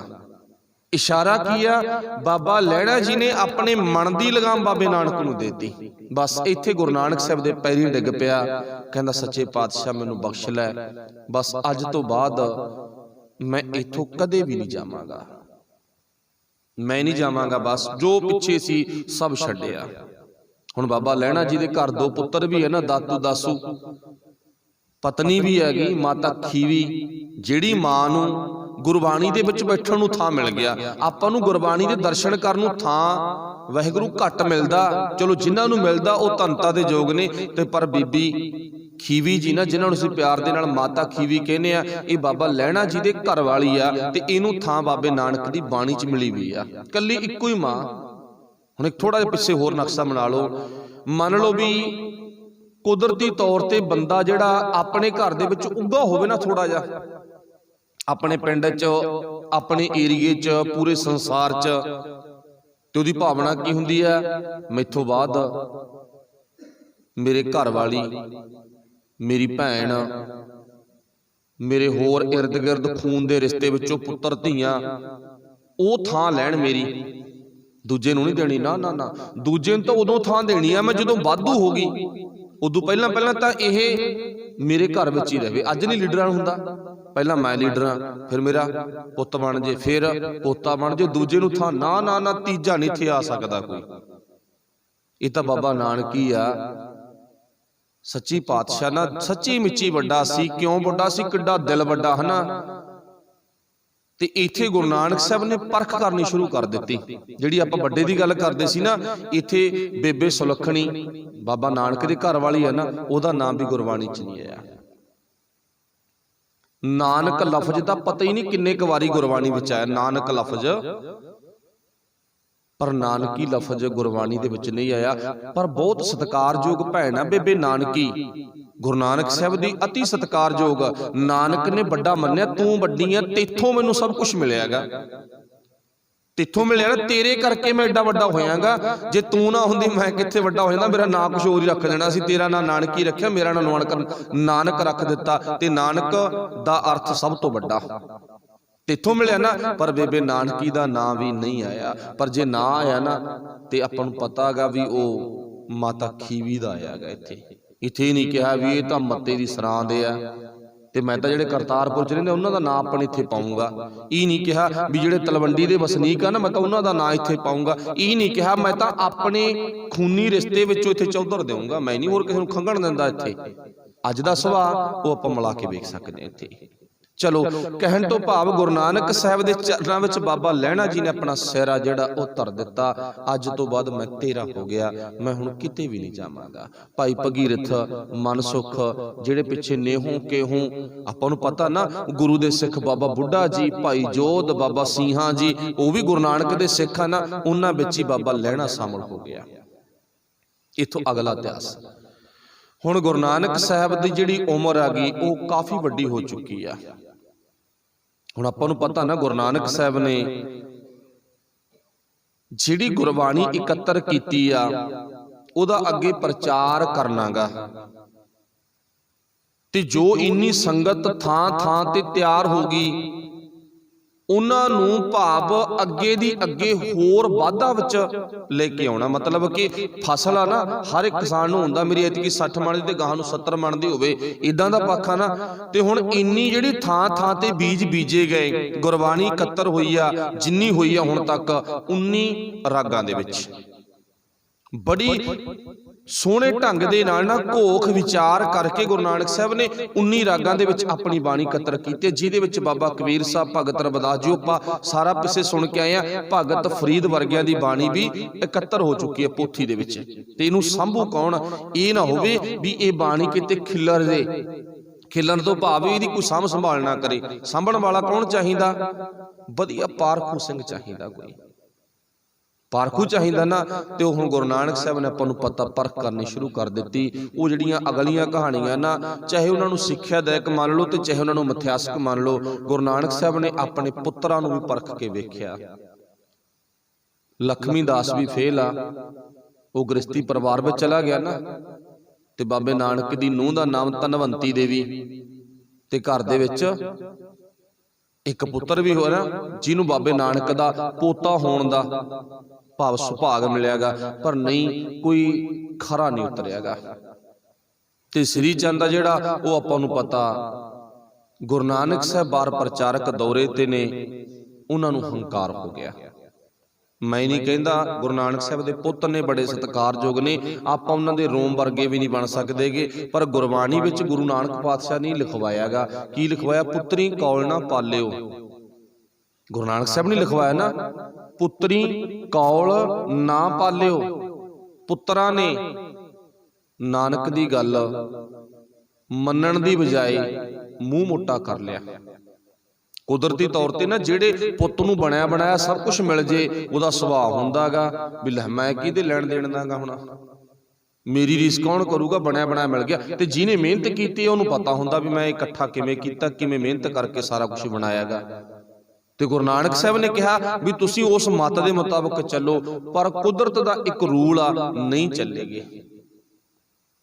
ਤੇ ਇੱਥੇ ਪਹਿਲੇ ਜਾਮੇ ਦੇ ਵਿੱਚ ਇਹ ਫੋਟੋ ਦਿਸੀ ਹੈ ਸਾਨੂੰ, ਤੇ ਲਾਸਟ ਵਾਲਾ ਜਿਹੜਾ ਜਾਮਾ ਗਾ 10ਵੇਂ ਪਾਤਸ਼ਾਹ ਦਾ ਜਾਮਾ ਗਾ, ਤੇ ਉੱਥੇ ਆਪਾਂ ਨੂੰ ਕੀ ਤਸਵੀਰ ਦਿੰਦੀ ਆ? ਉੱਥੇ ਪੁੱਤਰ ਕਿੰਨੇ ਆਗਿਆਕਾਰੀ ਨੇ। ਉੱਥੇ ਜਾ ਕੇ ਪੁੱਤਰ ਦੇਖੋ, ਉਸੇ ਨਾਨਕ ਦੇ ਪੁੱਤ ਨੇ, ਕਿੰਨੇ ਆਗਿਆਕਾਰੀ ਨੇ। ਚਲੋ ਇੱਕ ਅਲੱਗ ਵਿਸ਼ਾ ਗਾ, ਗੁਰੂ ਕਿਰਪਾ ਕਰੇ। 19 ਰਾਗਾਂ ਦੇ ਵਿੱਚ ਗੁਰੂ ਨਾਨਕ ਸਾਹਿਬ ਨੇ ਬਾਣੀ ਦੀ ਸੰਭਾਲ ਕਰਨ ਵਾਸਤੇ ਪਰਖ ਕਰਨੀ ਸ਼ੁਰੂ ਕੀਤੀ। ਉਹ ਪਰਖ ਦੇ ਵਿੱਚ ਬਾਬਾ ਲਹਿਣਾ ਜੀ ਖਰੇ ਉਤਰੇ ਨੇ।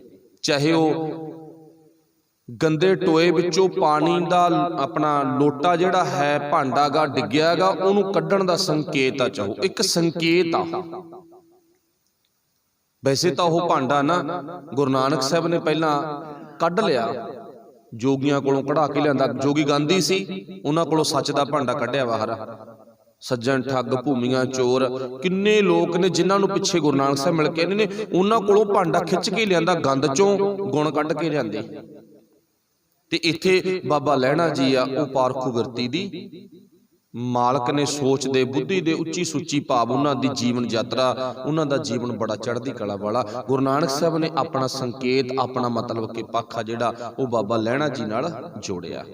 ਚਲੋ 19 ਰਾਗਾਂ ਦੇ ਵਿੱਚ, ਇੰਨੀ ਸ਼ੁੱਧ ਰਾਗਾਂ ਦੇ ਵਿੱਚ ਗੁਰਬਾਣੀ ਗਿਆਨ ਕੀਤੀ ਆ, ਜਿਹਦਾ ਅੰਤ ਕੋਈ ਨਹੀਂ ਹੈ। ਗੁਰੂ ਨਾਨਕ ਸਾਹਿਬ ਨੇ ਇੱਕ ਗੱਲ ਹੋਰ ਚੇਤੇ ਵਿੱਚ ਰੱਖਿਓ, ਵਿੱਚੋਂ ਥੋੜਾ ਜਿਹਾ ਇਸ਼ਾਰਾ ਗਾ, ਇਸ਼ਾਰਾ ਵੀ ਆ ਤੇ ਚੋਟ ਵੀ ਆ। ਉਹ ਚੋਟ ਤੁਹਾਨੂੰ ਨਹੀਂ, ਸੰਗਤ ਨੂੰ ਨਹੀਂ, ਨਾ ਲੋਕਾਂ ਨੂੰ ਆਮ ਨੂੰ। ਉਹ ਚੋਟ ਕਿਹਨੂੰ ਆ? ਅੱਜ ਦੇ ਬਿਰਲਿਆਂ ਨੂੰ ਛੱਡ ਕੇ ਰਾਗੀ ਢਾਡੀ ਜਿਹੜੇ ਵੀ ਸਾਜ਼ਾਂ ਤੇ ਕੁਛ ਗਾਉਂਦੇ ਨੇ ਨਾਨਕ ਦੀ ਬਾਣੀ ਨੂੰ, ਉਹਨਾਂ ਨੂੰ ਚੋਟ ਆ। ਕਿਹੜੀ ਤਿੱਖੀ ਚੋਟ ਆ? ਕਿਹੜੀ ਚੋਟ ਆ? ਗੁਰੂ ਨਾਨਕ ਸਾਹਿਬ ਨੇ ਨਾ ਭੈਰੋ ਰਾਗ ਦੇ ਵਿੱਚ ਆਪਣੀ ਬਾਣੀ ਉਚਾਰਨ ਕੀਤੀ ਆ। ਭੈਰੋ ਰਾਗ ਆ ਨਾ ਜਿਹੜਾ, ਬੜਾ ਪਿਆਰਾ ਰਾਗ ਆ। ਤੇ ਭੈਰੋ ਰਾਗ ਦੇ ਨਾਲ ਹੀ ਇੱਕ ਭੈਰਵੀ ਰਾਗ ਆਗਾ, ਪਰ ਭੈਰਵੀ ਰਾਗ ਦੇ ਵਿੱਚ ਬਾਬੇ ਨਾਨਕ ਨੇ ਬਾਣੀ ਨਹੀਂ ਉਚਾਰਨ ਕੀਤੀ। ਭੈਰੋ ਰਾਗ ਵਿੱਚ ਉਚਾਰਨ ਕੀਤੀ ਆ, ਭੈਰਵੀ ਰਾਗ ਵਿੱਚ ਉਚਾਰਨ ਨਹੀਂ ਕੀਤੀ। ਕਿਉਂ? ਕਿਉਂਕਿ ਭੈਰਵੀ ਰਾਗ ਨੂੰ ਸੁਹਾਗਣ ਮੰਨਿਆ ਜਾਂਦਾ। ਇਹ ਰਾਗਾਂ ਦੀਆਂ ਕਿਸਮਾਂ ਹੁੰਦੀਆਂ, ਵੈਸੇ ਆਪਣਾ ਵਿਸ਼ਾ ਨਹੀਂ ਹੈ। ਤੇ ਇਹ ਜਿਹੜੀਆਂ ਕਿਸਮਾਂ ਨੇ ਰਾਗਾਂ ਨੂੰ ਹੀ ਪਤਾ ਹੁੰਦਾ, ਤੇ ਰਾਗਾਂ ਨੂੰ ਆਪਾਂ ਪੁੱਛ ਵੀ ਲਿਆ ਕਰੋ, ਆਪਾਂ ਰਾਗੀ ਨਹੀਂ ਹਾਂ। गुरु कृपा करे गुरु नानक पातशाह ज्यों बुलावे तो बोला स्वामी। ते जिहड़ा भैरवी राग है ना, ये राग सी जिहड़ा, ये राग केवल ते केवल की हैगा, सुहागण राग मन्निया जांदा है। इहनूं मतलब कि दुनिया दे विच मौज मस्ती मारन वाले लोग सुनते ने, जदों भी वक्त हुंदा उदों इहनूं गाया जांदा, उदों गाया जांदा। नहीं रागां दी तरतीब आ भी आ राग इन्ने तो इन्ने तक आ राग इन्ने तो इन्ने तक आ राग इन्ने तो इन्ने तक। जिवें होर थोड़ा जिहा संकेत लै लो, आपां कहंदे ने जी आनंद कारज ना जिहड़े ਉਹ 12 ਤੋਂ ਪਹਿਲਾਂ ਹੀ ਹੋਣੇ ਚਾਹੀਦੇ ਨੇ। ਵਾਹਿਗੁਰੂ ਭਲਾ ਕਰੇ, ਹੋਣੇ ਚਾਹੀਦੇ ਵੀ ਆ, ਪਰ ਇਹ ਨਹੀਂ ਮੰਨਿਆ ਜਾਂਦਾ ਵੀ 12 ਤੋਂ ਬਾਅਦ ਸਾਡੀ ਸੋਚ ਤਾਂ ਸਵਾਲ ਹੀ ਆਉਂਦਾ, ਮੇਰੀ ਵਿੱਚ, ਤੁਹਾਡੀ ਵਿੱਚ, ਸਾਰਿਆਂ ਦੇ ਵਿੱਚ, ਵੀ 12 ਤੋਂ ਬਾਅਦ ਤਾਂ ਜੀ ਸੋਗ ਦਾ ਵਕਤ ਹੋ ਜਾਂਦਾਗਾ। ਨਾ, ਸੋਗ ਦਾ ਵਕਤ ਨਹੀਂ ਹੈ। 12 ਤੋਂ ਪਹਿਲਾਂ ਕਿਉਂ ਕਿਹਾ ਜਾਂਦਾ ਗਾਉਣ ਨੂੰ? ਰਾਗੀ ਸਿੰਘ ਕਿਉਂ ਕਹਿੰਦੇ ਨੇ? ਕਿਉਂਕਿ ਜਿਹੜਾ ਸੂਹੀ ਰਾਗ ਆ ਨਾ, ਸੂਹੀ ਰਾਗ ਦੇ ਵਿੱਚ ਲਾਵਾਂ ਦਾ ਪਾਠ ਹੈਗਾ, ਤੇ ਜਿਹੜਾ ਸੂਹੀ ਰਾਗ ਆ ਉਹ ਸੁਬਾਹ 9 ਤੋਂ ਲੈ ਕੇ 12 ਵਜੇ ਤੱਕ ਹੀ ਗਾਇਆ ਜਾਂਦਾ ਗਾ। ਜਿਵੇਂ ਆਪਣੇ ਦਰਬਾਰ ਸਾਹਿਬ ਦੇ ਵਿੱਚ ਨਾ ਉਹ ਤਰਤੀਬ ਆ, ਕਿਹੜੇ ਰਾਗ 'ਚ ਕਿਹੜੀ ਬਾਣੀ ਕਦੋਂ ਗਾਈ ਜਾਂਦੀ ਆ, ਕਿਹੜੇ ਰਾਗ 'ਚ ਕਿਹੜੀ ਬਾਣੀ ਕਦੋਂ ਗਾਈ ਜਾਂਦੀ ਆ। ਜਿਵੇਂ ਆਪਾਂ ਪਿੱਛੇ ਸੁਣ ਕੇ ਆਨੇ ਆਸਾ ਦੀ ਵਾਰ ਸੁਬਾਹ ਅੰਮ੍ਰਿਤ ਵੇਲੇ ਉਹ ਉਦੋਂ ਗਾਈ ਜਾਂਦੀ ਆ।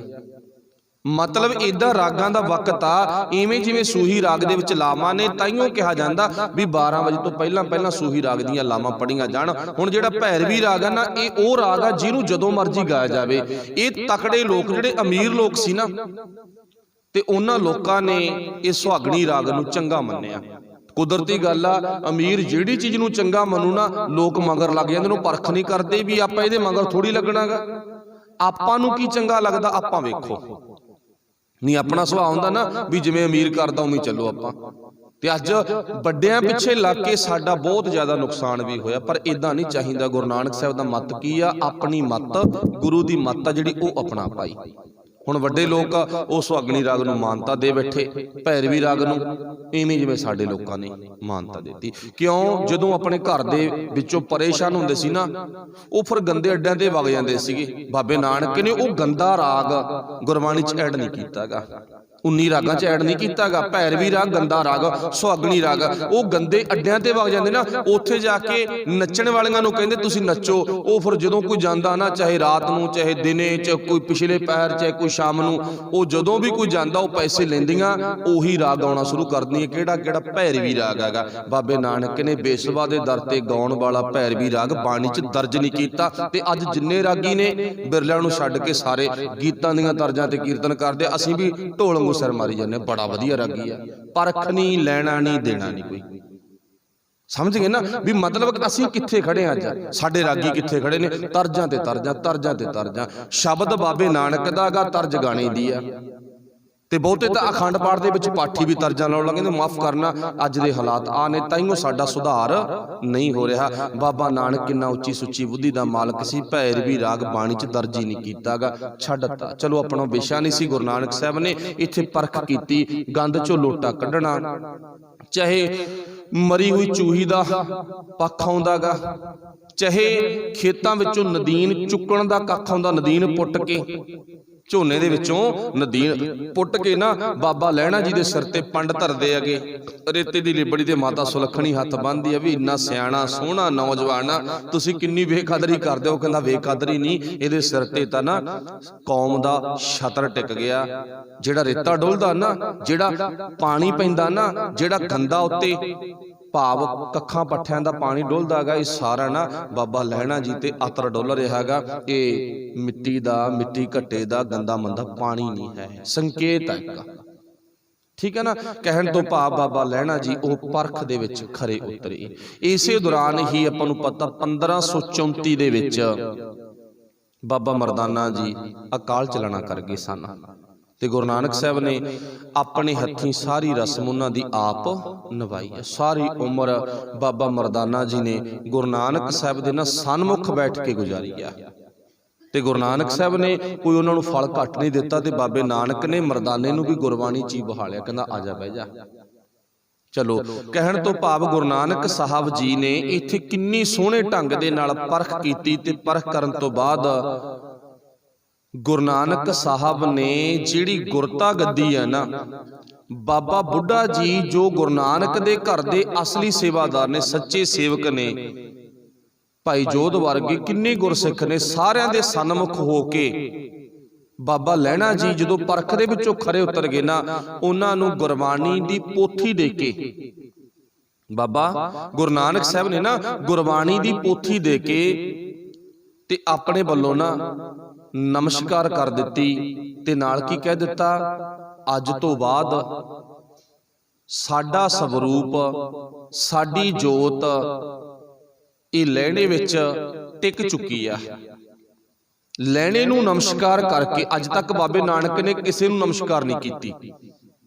ਇਹ ਸੰਕੇਤ ਪਿੱਛੇ ਦੇਖਿਓ ਤੁਸੀਂ, ਆਪਾਂ ਗੁਰਬਾਣੀ ਦੇ ਵਿੱਚ ਸ਼ਾਇਦ ਇਹ ਹੁਣ ਤੱਕ ਬੋਲਿਆ ਨਹੀਂਗਾ, ਗਲਤੀ ਨਾ ਬੋਲਿਆ ਗਿਆ ਵੱਖਰੀ ਗੱਲ ਆ, ਪਰ ਆਪਾਂ ਜਿੱਥੋਂ ਤੱਕ ਇਤਿਹਾਸ ਪੜ੍ਹਿਆ ਨਾ ਇਹ ਨਹੀਂ ਬੋਲੇ ਬਾਬਾ ਨਾਨਕ ਜੋਗੀਆਂ ਕੋਲੇ ਗਿਆ ਤੇ ਪਹਿਲਾਂ ਖੁਰੜਿਆਂ ਨੂੰ ਹੱਥ ਲਾਏ ਨਾ, ਉਹਨੇ ਨਹੀਂ ਹੱਥ ਲਾਏ। ਉਹ ਕਹਿੰਦਾ ਮੈਂ ਪਰਮਾਤਮਾ ਦਾ ਸੱਚਾ ਸੁੱਚਾ ਸੇਵਕ ਆ, ਮੈਂ ਤੁਹਾਡੇ ਪੈਰਾਂ ਨੂੰ ਕਿਉਂ ਹੱਥ ਲਵਾਵਾਂ? ਇਹ ਲੋਕਾਂ ਨੂੰ ਆਦਤ ਆ, ਲੋਕਾਂ ਨੂੰ ਫਿਤਰਤ ਆ, ਐਵੇਂ ਜਣੇ ਖਣੇ ਦੇ ਗੋਡੀ ਡਿੱਗੀ ਜਾਣਾ, ਮੈਂ ਨਹੀਂ ਇਹ ਕੰਮ ਕਰਨਾ। ਹਾਂ ਫਤਿਹ ਦੀ ਸਾਹ ਜ਼ਰੂਰ ਆ, ਉਹ ਦੂਰੋਂ ਆ।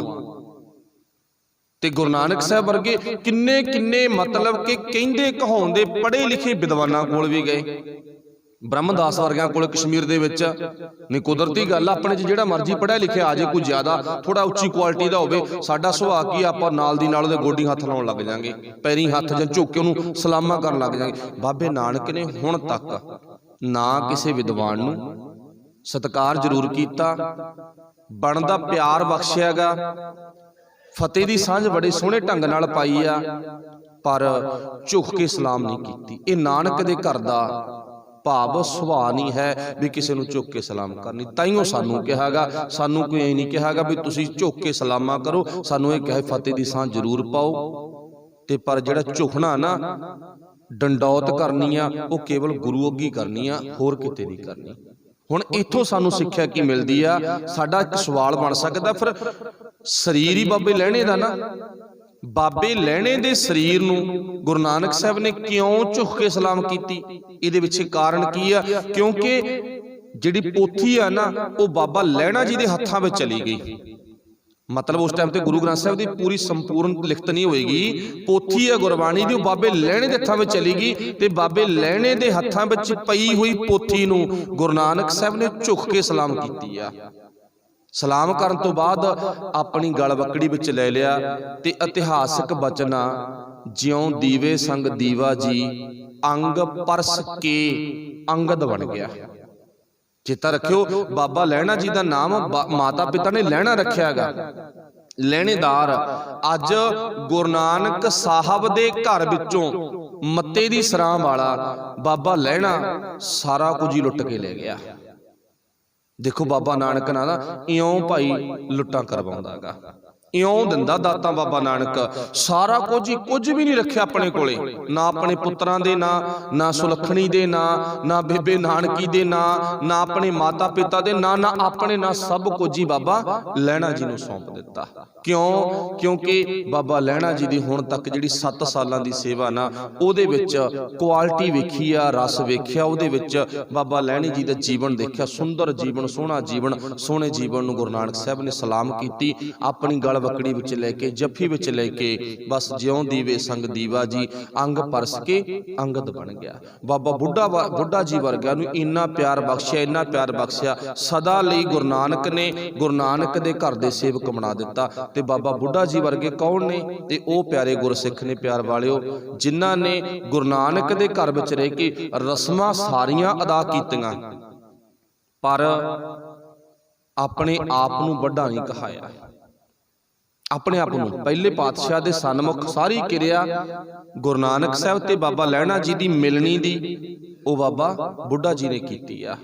ਉਸ ਤੋਂ ਬਾਅਦ ਦੂਜੇ ਤੇ ਤੀਜੇ ਪਾਤਸ਼ਾਹ ਦੇ ਵਿਚਕਾਰ ਸਾਰੀ ਰਸਮ ਬਾਬਾ ਬੁੱਢਾ ਜੀ ਨੇ ਨਿਭਾਈ ਆ। ਉਸ ਤੋਂ ਬਾਅਦ ਤੀਜੇ ਤੇ ਚੌਥੇ ਪਾਤਸ਼ਾਹ ਦੀ ਰਸਮ ਬਾਬਾ ਬੁੱਢਾ ਜੀ ਨੇ ਨਿਭਾਈ ਆ। ਉਸ ਤੋਂ ਬਾਅਦ ਪੰਜਵੇਂ ਪਾਤਸ਼ਾਹ ਤੇ ਚੌਥੇ ਪਾਤਸ਼ਾਹ ਦੇ ਵਿਚਾਰਲੀ ਰਸਮ ਬਾਬਾ ਬੁੱਢਾ ਜੀ ਨੇ ਨਿਭਾਈ ਆ।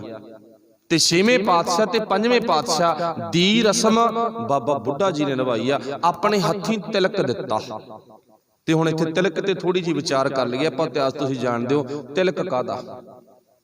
ਆਹ ਤਿਲਕ ਨਹੀਂ ਜਿਹੜੇ ਅਸੀਂ ਅੱਜ ਮੱਥੇ ਲਵੇੜ ਲੈਂਦੇ ਆ, ਇਹ ਤੋਂ ਗੁਰੇਜ਼ ਕਰਨੀ ਆ। ਆਪਾਂ ਜਣੇ ਖਣੇ ਕੋਲੇ ਜਾਣਾ ਨਹੀਂ, ਤਿਲਕਾਂ ਦੇ ਧਾਰਨੀ ਨਹੀਂ ਬਣਨਾ, ਤੇ ਨਾ ਸਾਨੂੰ ਰੰਗਦਾਰ ਤਿਲਕ ਲਾਉਣ ਦੀ ਗੁਰੂ ਸਾਹਿਬ ਨੇ ਇਜਾਜ਼ਤ ਦਿੱਤੀ ਆ, ਤੇ ਨਾ ਹੀ ਅਸੀਂ ਲਾਉਣੇ ਆ।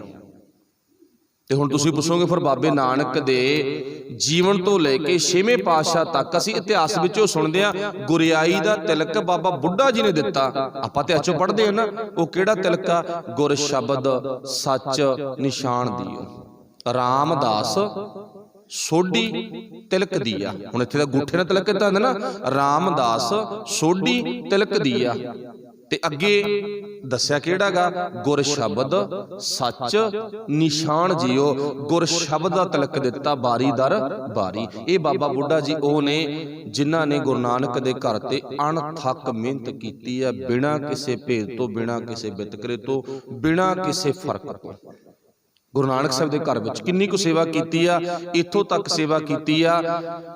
ਐਂਡ ਤੇ ਨਾ ਥੋੜਾ ਜਿਹਾ ਸੰਕੇਤ ਲੈ ਲਓ ਬਾਬਾ ਬੁੱਢਾ ਜੀ ਦਾ। ਇੱਥੇ ਬਾਬਾ ਲਹਿਣਾ ਜੀ ਨੂੰ, ਅੱਜ ਦਾ ਇਤਿਹਾਸ ਆਪਣੇ ਇੱਥੇ ਸੰਪੂਰਨ ਆਗਾ। ਬਾਬਾ ਲਹਿਣਾ ਜੀ ਨੂੰ ਗੁਰੂ ਨਾਨਕ ਸਾਹਿਬ ਆਪਣੀ ਗਲਵਕੜੀ ਵਿੱਚ ਪਾ ਕੇ ਅੰਗਦ ਬਣਾ ਦਿੱਤਾ। ਦੀਵੇ ਨਾਲ ਦੀਵਾ ਜੁੜ ਗਿਆ ਨਾ, ਜੋਤ ਇੱਕ ਹੋ ਗਈ, ਸਰੀਰ ਦੋ ਨੇ, ਪਰ ਜੋਤ ਆ ਉਹ ਇੱਕ ਹੋ ਗਈ। ਬਾਬੇ ਨਾਨਕ ਦੀ ਜੋਤ ਤੇ ਬਾਬਾ ਲਹਿਣਾ ਜੀ ਦੀ ਜੋਤ ਇੱਕ ਆ। ਗੁਰੂ ਸਾਹਿਬ ਨੇ ਆਪ ਮੱਥਾ ਟੇਕ ਕੇ ਸੰਗਤ ਨੂੰ ਕਹਿਤਾ, ਅੱਜ ਤੋਂ ਬਾਅਦ ਬਾਬਾ ਲਹਿਣਾ ਜੀ ਨੂੰ ਨਮਸਕਾਰ ਕਰਨੀ ਆ, ਹੋਰ ਨਹੀਂ ਕਿਸੇ ਨੂੰ ਕਰਨੀ। ਪੋਥੀ ਇਹਨਾਂ ਦੇ ਹੱਥ 'ਚ ਆ। ਤੇ ਉਹ ਗੁਰੂ ਕਿਰਪਾ ਕਰੇ, ਜੇ ਵਕਤ ਮਿਲਿਆ ਤੇ ਬਾਬਾ ਲਹਿਣਾ ਜੀ ਦਾ ਇਤਿਹਾਸ ਆ ਕਦੇ ਆਪਾਂ ਫਿਰ ਉਹ ਵਿਚਾਰਾਂਗੇ ਵੀ ਕਿਵੇਂ ਉਹਨਾਂ ਨੇ ਸੇਵਾ ਕੀਤੀ, ਕਿਵੇਂ ਬਖਸ਼ਿਸ਼ ਹੋਈ, ਕਿਵੇਂ ਸਾਰਾ ਕੁਝ ਹੋਇਆਗਾ, ਉਹ ਆਪਾਂ ਫਿਰ ਕੀਤੇ। ਤੇ ਬਾਬਾ ਬੁੱਢਾ ਜੀ ਦੇ ਜੀਵਨ ਵਿੱਚੋਂ ਥੋੜਾ ਜਿਹਾ ਪੱਖ ਲੈਣਾ। ਕਹਿੰਦੇ ਨਾ, ਭਾਈ ਗੁਰਦਾਸ ਨੇ ਵੀ ਲਿਖਿਆ ਨਾ, ਚਰਨ ਸ਼ਰਨ ਗੁਰ ਏਕ ਪੈਂਡਾ ਜਾਏ ਚੱਲ, ਸਤਿਗੁਰ ਕੋਟ ਪੈਂਡਾ ਆਗੇ ਹੋਏ ਲੇਤ ਹੈ। ਕਹਿੰਦੇ ਇੱਕੋ ਇੱਕ ਪੂਰੇ ਵਰਲਡ ਦੇ ਵਿੱਚ ਇਹ ਗੁਰੂ ਆ ਜਿਹੜਾ ਆਪਣੇ ਸਿੱਖ ਨੂੰ ਆਪ ਉਠਾਉਣ ਜਾਂਦਾ। ਆ ਤੂੰ ਮੇਰੇ ਕੋਲੇ ਆ ਜਾ। ਦੁਨੀਆ ਵਿੱਚ ਦੁਕਾਨਾਂ ਬਣ ਜਾਂਦੀਆਂ ਨੇ ਗੁਰੂਆਂ ਦੀਆਂ, ਡੇਰੇ ਬਣ ਗਏ, ਪਰ ਲੋਕਾਂ ਨੂੰ ਚੱਲ ਕੇ ਜਾਣਾ ਪੈਂਦਾ। ਉਹਨਾਂ ਨੂੰ ਭਾਵ ਲੈਣ ਨਹੀਂ ਜਾਂਦੇ। ਇੱਕ ਬਾਬਾ ਨਾਨਕ ਆ ਜਿਹੜਾ ਲੈਣ ਜਾਂਦਾ। ਕਿਵੇਂ ਲੈਣ ਜਾਂਦਾਗਾ? ਉਹ ਬਾਬਾ ਬੁੱਢਾ ਜੀ ਦੇ ਜੀਵਨ ਵਿੱਚੋਂ ਥੋੜਾ ਜਿਹਾ ਲੈ ਲਓ ਹਿੱਸਾ। ਬਾਬਾ ਬੁੱਢਾ ਜੀ ਅਤੀ ਬੁੱਢੇ ਹੋ ਗਏ, ਸਰੀਰ ਚੱਲਣੋਂ ਹਟ ਗਿਆ। ਜਦੋਂ ਸਰੀਰ ਚੱਲਣੋਂ ਹਟ ਗਿਆ ਨਾ, ਤੇ ਉਸ ਟਾਈਮ ਤੇ ਧੰਨ ਗੁਰੂ ਹਰਗੋਬਿੰਦ ਸਾਹਿਬ ਮਹਾਰਾਜ ਜੀ ਕਹਿੰਦੇ, ਜਿਸ ਥਾਂ ਤੇ ਆਪਾਂ ਬੈਠੇ ਆ ਨਾ, ਇਸ ਥਾਂ ਤੇ ਪਾਤਸ਼ਾਹ ਜੀ ਆਏ ਨੇ। ਇਹੀ ਪਾਤਸ਼ਾਹ ਬਾਬਾ ਬੁੱਢਾ ਜੀ ਨੂੰ ਹੱਥ ਬੰਨ੍ਹ ਕੇ ਕਹਿੰਦੇ, ਬਾਬਾ ਬੁੱਢਾ ਜੀ ਤੁਹਾਡਾ ਦੇਣ ਨਾ ਅਸੀਂ ਦੇ ਨਹੀਂ ਸਕਦੇ। ਗੁਰੂ ਸਿੱਖ ਨੂੰ ਕਹਿੰਦਾ, ਤੁਹਾਡਾ ਦੇਣ ਅਸੀਂ ਦੇ ਨਹੀਂ ਸਕਦੇ। ਏਡੀ ਤੁਹਾਡੀ ਸੇਵਾ ਗਈ ਲਗਾਤਾਰ ਨਿਰੰਤਰ ਬਿਨਾਂ ਕਿਸੇ ਗਿਲੇ ਸ਼ਿਕਵੇ ਤੋਂ। ਇੱਕ ਥੋੜਾ ਜਿਹਾ ਹੋਰ ਪੱਖ ਵੇਖਿਓ, ਬਾਬਾ ਬੁੱਢਾ ਜੀ ਦਾ ਕਿਸੇ ਨੇ ਇਸ ਤਰ੍ਹਾਂ ਦਾ ਸੀਨ ਵੇਖਿਆਗਾ ਫੋਟੋ ਤੇ ਵੀ ਉਹ ਬਹੁਤ ਅਮੀਰ ਨੇ, ਉਹਨਾਂ ਦੀਆਂ ਕੋਠੀਆਂ, ਉਹਨਾਂ ਦੇ ਮਹਿਲ, ਉਹਨਾਂ ਦੀ ਜ਼ਮੀਨ, ਉਹ ਫਲਾਣੇ ਥਾਂ ਦੇ ਉੱਤੇ ਭਾਈ ਸ਼ਸ਼ੋਭਤ ਆ। ਦੇਖੋ ਕਿਤੇ ਨਹੀਂ ਦੇਖਿਆ ਹੈ ਨਾ, ਕਿਤੇ ਨਜ਼ਰ ਮਾਰ ਕੇ ਵੇਖੋ, ਕਿਤੇ ਨਹੀਂ ਆਪਾਂ ਨੂੰ ਦਿੰਦਾਗਾ। ਇੱਕ ਗੱਲ ਜ਼ਰੂਰ ਦਿੰਦੀ ਆ ਵੀ ਬਾਬਾ ਬੁੱਢਾ ਜੀ ਸੱਚਮੁੱਚ ਹੀ ਬੁੱਢੇ ਸਨ, ਸੱਚਮੁੱਚ ਹੀ ਸਿਆਣੇ ਸਨ। ਉਹਨਾਂ ਨੇ ਗੁਰੂ ਨਾਨਕ ਦੇ ਦਰ ਦੀ ਸੇਵਾ ਬੜੇ ਲਗਨ ਨਾਲ ਕੀਤੀ ਆ, ਬੜੇ ਪਿਆਰ ਨਾਲ ਕੀਤੀ ਆ। ਜੇ ਪਿਆਰ ਨਾਲ ਕੀਤੀ ਆ ਨਾ, 6ਵੇਂ ਪਾਤਸ਼ਾਹ ਨੇ ਬਾਬਾ ਬੁੱਢਾ ਜੀ ਨੂੰ ਆਪਣੇ ਮੋਢਿਆਂ ਤੇ ਚੱਕਿਆ ਸੀ, ਪਰ ਚੱਕ ਲਿਆ। ਪਰ ਬਾਬਾ ਬੁੱਢਾ ਜੀ ਕਹਿੰਦਾ ਮੈਂ ਬੈਠਣ ਯੋਗ ਹੈ ਨਹੀਂ, ਮੈਂ ਨਹੀਂ ਬੈਠਣਾ ਤੇਰੇ ਮੋਢਿਆਂ ਤੇ। ਕਿਵੇਂ ਚੱਕਦੇ ਨੇ? ਬਾਬਾ ਬੁੱਢਾ ਜੀ ਨੂੰ ਮਨਾ ਕਰ ਦਿੱਤਾ, ਬਾਬਾ ਬੁੱਢਾ ਜੀ ਤੁਸੀਂ ਹੋ ਗਏ ਬਜ਼ੁਰਗ, ਤੁਸੀਂ ਇਉਂ ਕਰੋ, ਤੁਸੀਂ ਨਾ ਹੁਣ ਸੇਵਾ ਮੁਕਤ ਹੋ ਜਾਓ, ਤੇ ਤੁਹਾਨੂੰ ਨਾ ਆਉਣ ਦੀ ਲੋੜ ਨਹੀਂ ਹੈ। 6ਵੇਂ ਪਾਤਸ਼ਾਹ ਕਹਿੰਦੇ ਤੁਹਾਨੂੰ ਦਰਬਾਰ ਸਾਹਿਬ ਆਉਣ ਦੀ ਲੋੜ ਨਹੀਂ, ਤੇ ਤੁਸੀਂ ਬੀੜ ਬਾਬਾ ਬੁੱਢਾ ਜੀ ਜਿੱਥੇ ਸਥਾਨ ਬਣਿਆ ਪਿਆ ਉੱਥੇ ਰਹੋ ਤੁਸੀਂ, ਕੋਈ ਗੱਲ ਨਹੀਂ, ਤੁਹਾਡਾ ਉੱਥੇ ਟਿਕਾਣਾ ਨਾ, ਰਹੋ ਉੱਥੇ ਤੁਸੀਂ। ਨਹੀਂ ਪਾਤਸ਼ਾਹ ਤੁਹਾਡੇ ਦਰਸ਼ਨਾਂ ਤੋਂ ਬਿਨਾਂ ਮੈਨੂੰ ਨਹੀਂ ਸਰਦਾ। ਜੇ ਨਹੀਂ ਸਰਦਾ ਨਾ, ਤੇ ਤੁਸੀਂ ਇਉਂ ਕਰੋ ਵੀ ਤੁਹਾਨੂੰ ਅਸੀਂ 2-4 ਸੇਵਾਦਾਰਾਂ ਦੀ ਡਿਊਟੀ ਲਾ ਦਿੰਦੇ, ਤੁਰਿਆ ਤੁਹਾਡੇ ਤੋਂ ਨਹੀਂ ਜਾਂਦਾ, ਤੇ ਤੁਹਾਨੂੰ ਲੈ ਕੇ ਆਇਆ ਕਰਨਗੇ ਸੁਬਾਹ ਸ਼ਾਮ। ਕਹਿੰਦਾ 7 ਵਚਨ। ਹੁਣ ਸਿੱਖ ਨੂੰ ਸਿੱਖ ਲੈ ਕੇ ਆਵੇ ਤਾਂ ਗੱਲ ਜੱਚਦੀ ਹੈ ਨਾ, ਬਰੋਬਰ ਦੀ ਧਿਰਾ, ਤੇ ਜੇ ਗੁਰੂ ਲੈ ਕੇ ਆਵੇ ਗੱਲ ਜੱਚਦੀ ਨਹੀਂ ਹੈ। ਤੇ ਜਦੋਂ 2-4 ਸਿੱਖਾਂ ਦੀ ਡਿਊਟੀ ਲਾਤੀ ਨੇ, ਪਾਲਕੀ ਬਣਵਾਤੀ 6ਵੇਂ ਪਾਤਸ਼ਾਹ ਨੇ, ਬੜੀ ਸੁੰਦਰ। ਤੇ ਇਹ ਪਾਲਕੀ ਦੇ ਵਿੱਚ ਨਾ ਬਾਬਾ ਬੁੱਢਾ ਜੀ ਨੂੰ ਬੀੜ ਬਾਬਾ ਬੁੱਢਾ ਤੋਂ ਤੇ ਤੁਸੀਂ ਦਰਬਾਰ ਸਾਹਿਬ ਤੱਕ ਲੈ ਕੇ ਰੋਜ਼ਾਨਾ ਆਉਣਾਗਾ। 7 ਵਚਨ ਪਾਤਸ਼ਾਹ।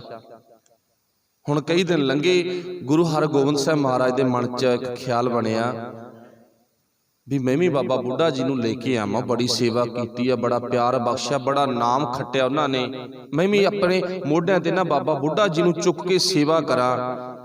ਤੇ ਪਾਲਕੀ ਨੂੰ ਮੋਢਾ ਇੱਕ ਦਿਨ ਬਾਬਾ ਬੁੱਢਾ ਜੀ ਦੀ ਪਾਲਕੀ ਨੂੰ ਨਾ ਛੇਵੇਂ ਪਾਤਸ਼ਾਹ ਧੰਨ ਗੁਰੂ ਹਰਗੋਬਿੰਦ ਸਾਹਿਬ ਮਹਾਰਾਜ ਨੇ ਲਾ ਲਿਆ। ਤੇ ਬਾਬਾ ਬੁੱਢਾ ਜੀ ਪਾਲਕੀ 'ਚ ਨਹੀਂ ਚੜ੍ਹ ਰਹੇ, ਨਾ ਅਸੀਂ ਨਹੀਂ ਚੜ੍ਹਨਾ ਪਾਲਕੀ 'ਚ। ਇਹ ਕਿਵੇਂ ਗੱਲ ਬਣ ਗਈ ਵੀ ਤੁਸੀਂ ਸਾਡੇ ਗੁਰੂ ਹੋ ਤੇ ਤੁਸੀਂ ਮੋਢਾ ਪਾਲਕੀ ਨੂੰ ਲਾਵੇ ਤੇ ਅਸੀਂ ਪਾਲਕੀ ਦੇ ਵਿੱਚ ਬੈਠ ਗਏ, ਇਹ ਨਹੀਂ ਹੋ ਸਕਦਾ। ਬਸ ਫਿਰ ਆਪਣਾ ਜਿਹੜਾ ਨਾਤਾ ਗਾ ਵਾਹਿਗੁਰੂ ਜੀ ਟੁੱਟ ਜਾਵੇਗਾ, ਤੁਸੀਂ ਮੋਢਾ ਕੱਢ ਲਓ। ਤੇ ਸੱਚੇ ਪਾਤਸ਼ਾਹ ਨੇ ਚਲੋ ਬਾਬਾ ਬੁੱਢਾ ਜੀ ਦੀ ਗੱਲ ਸੁਣੀ, ਆਪਣਾ ਮੋਢਾ ਕੱਢ ਲਿਆ। ਹੁਣ ਛੇਵੇਂ ਪਾਤਸ਼ਾਹ ਅੰਦਰ ਪਿਆਰ ਹੈ ਵੀ ਤੈਨੂੰ ਮੈਂ ਆਪਣੇ ਮੋਢਿਆਂ ਤੇ ਚੱਕਣੀ ਚੱਕਣਾਗਾ। ਕਿਉਂ ਚੱਕਣਾ? ਕਿਉਂਕਿ ਤੂੰ ਸੇਵਾ ਬੜੀ ਕੀਤੀ ਆ, ਤੇਰਾ ਨਾਮ ਬੜਾ ਨਾਨਕ ਦੇ ਘਰ ਵਿੱਚ ਨਾ, ਤੇਰਾ ਨਾਮ ਬਹੁਤ ਆਗਾ। ਪਰ ਚੱਕਣਾ ਕਿਵੇਂ ਆ?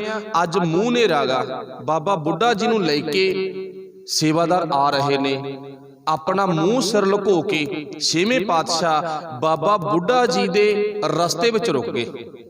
ਪਾਲਕੀ ਆਉਂਦਿਆਂ ਆਉਂਦਿਆਂ ਇੱਕ ਸੇਵਾਦਾਰ ਨੂੰ ਚੁੱਪਚਾਪ ਕਰਕੇ ਪਾਸੇ ਖਿਸਕਾ ਦਿੱਤਾ ਤੇ ਆਪਣਾ ਮੋਢਾ ਲਾ ਲਿਆ। ਮੰਨਿਆ ਜਾਂਦਾ ਵੀ ਧੰਨ ਗੁਰੂ ਹਰਗੋਬਿੰਦ ਸਾਹਿਬ ਮਹਾਰਾਜ ਦਾ ਸਰੀਰ ਹੈ ਨਾ ਜਿਹੜਾ, ਬਹੁਤ ਤਕੜਾ ਸਰੀਰ ਸੀ, ਉੱਚਾ ਲੰਬਾ ਤਕੜਾ ਤਾਕਤਵਰ ਸਰੀਰ ਸੀ। ਤੇ ਜਦੋਂ ਹੁਣ ਫਰਕ ਪੈ ਗਿਆ ਵੀ ਮੋਢਾ ਬਦਲ ਗਿਆ ਤੇ ਬਾਬਾ ਬੁੱਢਾ ਜੀ ਨੂੰ ਪਤਾ ਲੱਗ ਗਿਆ ਵੀ ਛੇਵੇਂ ਪਾਤਸ਼ਾਹ ਖੁਦ ਆ ਗਏ। ਉਹਨਾਂ ਨੇ ਨਾ ਸਾਲ ਮਾਰਨ ਦੇ ਲਈ ਤਿਆਰੀ ਕਰ ਲਈ। ਕਹਿੰਦਾ ਭਾਵੇਂ ਮੇਰਾ ਸਰੀਰ ਬਜ਼ੁਰਗ ਆ, ਮੈਂ ਸਾਲ ਮਾਰ ਜੂ ਪਾਲਕੀ ਚੋਂ, ਪਰ ਮੋਢਾ ਆਪਣਾ ਕੱਢ ਲੈ। ਗੁਰੂ ਤਾਂ ਇਉਂ ਆਪਣੇ ਸਿੱਖ ਨੂੰ ਲੈਣ ਜਾਂਦਾ, ਪਰ ਸਿੱਖ ਦੀ ਭਾਵਨਾ ਇਹ ਨਹੀਂ ਹੋਣੀ ਚਾਹੀਦੀ ਵੀ ਮੈਂ ਗੁਰੂ ਤੱਕ ਪਹੁੰਚ ਹੀ ਨਾ ਕਰਾਂ। ਪਰ ਚੇਤਾ ਰੱਖੋ ਕਿੰਨਾ ਪਿਆਰ ਆ ਜਿਹੜਾ ਨਾਨਕ ਦੇ ਘਰ ਵਿੱਚ ਸਿੱਖ ਨੂੰ ਮਿਲਦਾਗਾ, ਇਹ ਕਿਤੇ ਮਿਲੂਗਾ? ਨਹੀਂ ਮਿਲਣਾ। ਚੇਤਾ ਰੱਖਿਓ ਜਿਉਂਦੇ ਜੀ ਬਾਬਾ ਬੁੱਢਾ ਜੀ ਦੀ ਸੇਵਾ ਸਿੱਖ ਕਰਦੇ ਰਹੇ, ਪਰ ਛੇਵੇਂ ਪਾਤਸ਼ਾਹ ਤੋਂ ਨਹੀਂ ਕਰਵਾਈਗੀ। ਨਹੀਂ ਪਾਤਸ਼ਾਹ, ਮੈਂ ਤੁਹਾਡਾ ਸੇਵਾਦਾਰ ਆ, ਮੈਂ ਤੁਹਾਡੇ ਤੋਂ ਸੇਵਾ ਨਹੀਂ ਕਰਵਾਉਣੀ। ਜਦੋਂ ਬਾਬਾ ਬੁੱਢਾ ਜੀ ਦਾ ਦੇਹਾਂਤ ਹੋ ਗਿਆ ਨਾ, ਜੋਤੀ ਜੋਤ ਸਮਾ ਗਏ, ਉਸ ਦਿਨ ਫਿਰ ਛੇਵੇਂ ਪਾਤਸ਼ਾਹ ਨੇ ਬੜੇ ਚਾਅ ਦੇ ਨਾਲ ਬਾਬਾ ਬੁੱਢਾ ਜੀ ਦੀ ਅਰਥੀ ਨੂੰ ਮੋਢਾ ਲਾਇਆ ਸੀ। ਅੱਜ ਮੈਨੂੰ ਦੱਸ ਕੌਣ ਰੋਕੇਗਾ? ਅੱਜ ਤਾਂ ਮੈਂ ਤੇਰੀ ਭਾਵ ਸੇਵਾ ਕਰਨੀ ਹੀ ਕਰਨੀ ਹੈ। ਸਾਰੀ ਕਿਰਿਆ ਧੰਨ ਗੁਰੂ ਹਰਗੋਬਿੰਦ ਸਾਹਿਬ ਮਹਾਰਾਜ ਨੇ ਆਪਣੇ ਹੱਥੀਂ ਬਾਬਾ ਬੁੱਢਾ ਜੀ ਦੀ ਆਪ ਕੀਤੀ ਸੀ। ਸੇਵਾਦਾਰ ਨੂੰ ਵੀ ਨਾਨਕ ਦੇ ਘਰ 'ਚ ਕਿੰਨਾ ਮਾਣ ਮਿਲਿਆ। ਉਹ ਥੋੜਾ ਨਹੀਂ, ਬਾਬਾ ਬੁੱਢਾ ਜੀ ਦਾ ਪੂਰਾ ਇਤਿਹਾਸ ਆਪਾਂ ਪੜ੍ਹ ਕੇ ਵੇਖ ਸਕਦੇ ਹਾਂ। ਸੋ ਇੱਥੋਂ ਤੱਕ ਗੁਰੂ ਨਾਨਕ ਸਾਹਿਬ ਜੀ ਦਾ ਜੀਵਨ ਜਿਹੜਾ ਸੰਪੂਰਨ ਹੋ ਗਿਆ। 1539 ਦੇ ਵਿੱਚ ਗੁਰੂ ਨਾਨਕ ਸਾਹਿਬ ਕਰਤਾਰਪੁਰ ਸਾਹਿਬ ਦੀ ਧਰਤੀ ਤੇ ਜੋਤੀ ਜੋਤ ਸਮਾ ਗਏ। ਬਾਬਾ ਲਹਿਣਾ ਜੀ ਨੂੰ ਸਾਰੀ ਜ਼ਿੰਮੇਵਾਰੀ ਦੇ ਕੇ ਆਪ ਉਸ ਅਕਾਲ ਪੁਰਖ ਵਾਹਿਗੁਰੂ ਜੀ ਦੇ ਹੁਕਮ ਵਿੱਚ ਪੰਜ ਭੌਤਿਕ ਆਪਣਾ ਸਰੀਰ ਆ ਜਿਹੜਾ ਇਹ ਛੱਡ ਗਏ। ਇੱਥੇ ਇੱਕ ਦੁਬਿਧਾ ਗਈ ਵੀ ਗੁਰੂ ਨਾਨਕ ਸਾਹਿਬ ਦਾ ਸਰੀਰ ਪਿਆਗਾ, ਮੁਸਲਮਾਨ ਕਹਿੰਦੇ ਅਸੀਂ ਦੱਬਣਾਗਾ, ਇਧਰੋਂ ਆਪਣੇ ਵਾਲੇ ਕਹਿੰਦੇ ਅਸੀਂ ਸੰਸਕਾਰ ਕਰਨਾ। ਲੜਾਈ ਹੋ ਗਈ, ਚਾਦਰ ਖਿੱਚ ਕੇ ਲੈ ਗਏ, ਅੱਧੀ ਉਹ ਲੈ ਗਏ, ਅੱਧੀ ਉਹ ਲੈ ਗਏ। ਇਹ ਬਿਲਕੁਲ ਸਭ ਗਲਤ ਹੈਗਾ। ਉਹਦਾ ਪਿਆਰ ਹੀ ਬੜਾ ਇੰਨਾ ਸੀ, ਗੁਰੂ ਨਾਨਕ ਸਾਹਿਬ ਨੇ ਵੰਡੀ ਤਾਂ ਪਾਈ ਨਹੀਂ ਵੀ ਉਹ ਮੁਸਲਮਾਨ ਆ, ਉਹ ਸਿੱਖ ਆ, ਉਹ ਫਲਾਨਾ, ਪਾਈ ਨਹੀਂ ਨਾ। ਸਭ ਇੱਕੋ ਹੀ ਆ ਆਪਾਂ। ਤੇ ਉੱਥੇ ਜਿੱਥੇ ਨਾਨਕ ਦੀ ਮੱਤ ਦਾ ਪ੍ਰਸਾਰ ਹੋਵੇ ਨਾ, ਉੱਥੇ ਵੰਡੀ ਕਿਵੇਂ ਪੈ ਜਾਊ? ਪਰ ਉਹ ਮੰਨਿਆ ਗਿਆ, ਸਾਨੂੰ ਸੁਣਾਤਾ ਜਾਂ ਲਿਖਤਾ, ਪਰ ਇਦਾਂ ਨਹੀਂ। ਗੁਰੂ ਨਾਨਕ ਸਾਹਿਬ ਦਾ ਭਾਵ ਜੋਤੀ ਜੋਤ ਕਰਤਾਰਪੁਰ ਸਾਹਿਬ ਧਰਤੀ ਤੇ ਸਮਾਏ ਤੇ ਉੱਥੇ ਸਾਰੀ ਕਿਰਿਆ ਬਾਬਾ ਲਹਿਣਾ ਜੀ ਨੇ 1539 ਦੇ ਵਿੱਚ ਆਪ ਆਪਣੇ ਹੱਥੀਂ ਕੀਤੀ। ਸੋ ਗੁਰੂ ਕਿਰਪਾ ਕਰੇ। ਇੱਥੋਂ ਤੱਕ ਦਾ ਆਪਣਾ ਸੰਪੂਰਨ ਇਤਿਹਾਸ ਪੂਰਾ ਹੋ ਚੁੱਕਿਆ ਹੈਗਾ। 70 ਸਾਲ 5 ਮਹੀਨੇ 3 ਦਿਨ ਗੁਰੂ ਨਾਨਕ ਸਾਹਿਬ ਦੀ ਉਮਰ ਆ ਤੇ 70 ਸਾਲਾਂ 'ਚ ਨਾਨਕ ਇੱਕ ਦਿਨ ਵੀ ਵਿਹਲਾ ਨਹੀਂ ਰਿਹਾਗਾ। ਬਸ ਇਦੋਂ ਗਾਹਾਂ ਆਪਾਂ ਸਿੱਖਿਆ ਲੈ ਸਕਦੇ ਹਾਂ ਵੀ ਆਪਾਂ ਵਿਹਲੇ ਰਹਿਣਾ ਜਾਂ ਨਹੀਂ ਰਹਿਣਾ। ਸਭ ਦਾ ਧੰਨਵਾਦ ਹੋਈਆਂ ਭੁੱਲਾਂ ਦੀ ਖਿਮਾ। ਵਾਹਿਗੁਰੂ ਜੀ ਕਾ ਖਾਲਸਾ, ਵਾਹਿਗੁਰੂ ਜੀ ਕੀ ਫਤਿਹ। ਰਾਮ ਕਲੀ ਮਹੱਲਾ ਤੀਜਾ। ਆਨੰਦ ਏਕ ਓੰਕਾਰ ਸਤਿਗੁਰ ਪ੍ਰਸਾਦ।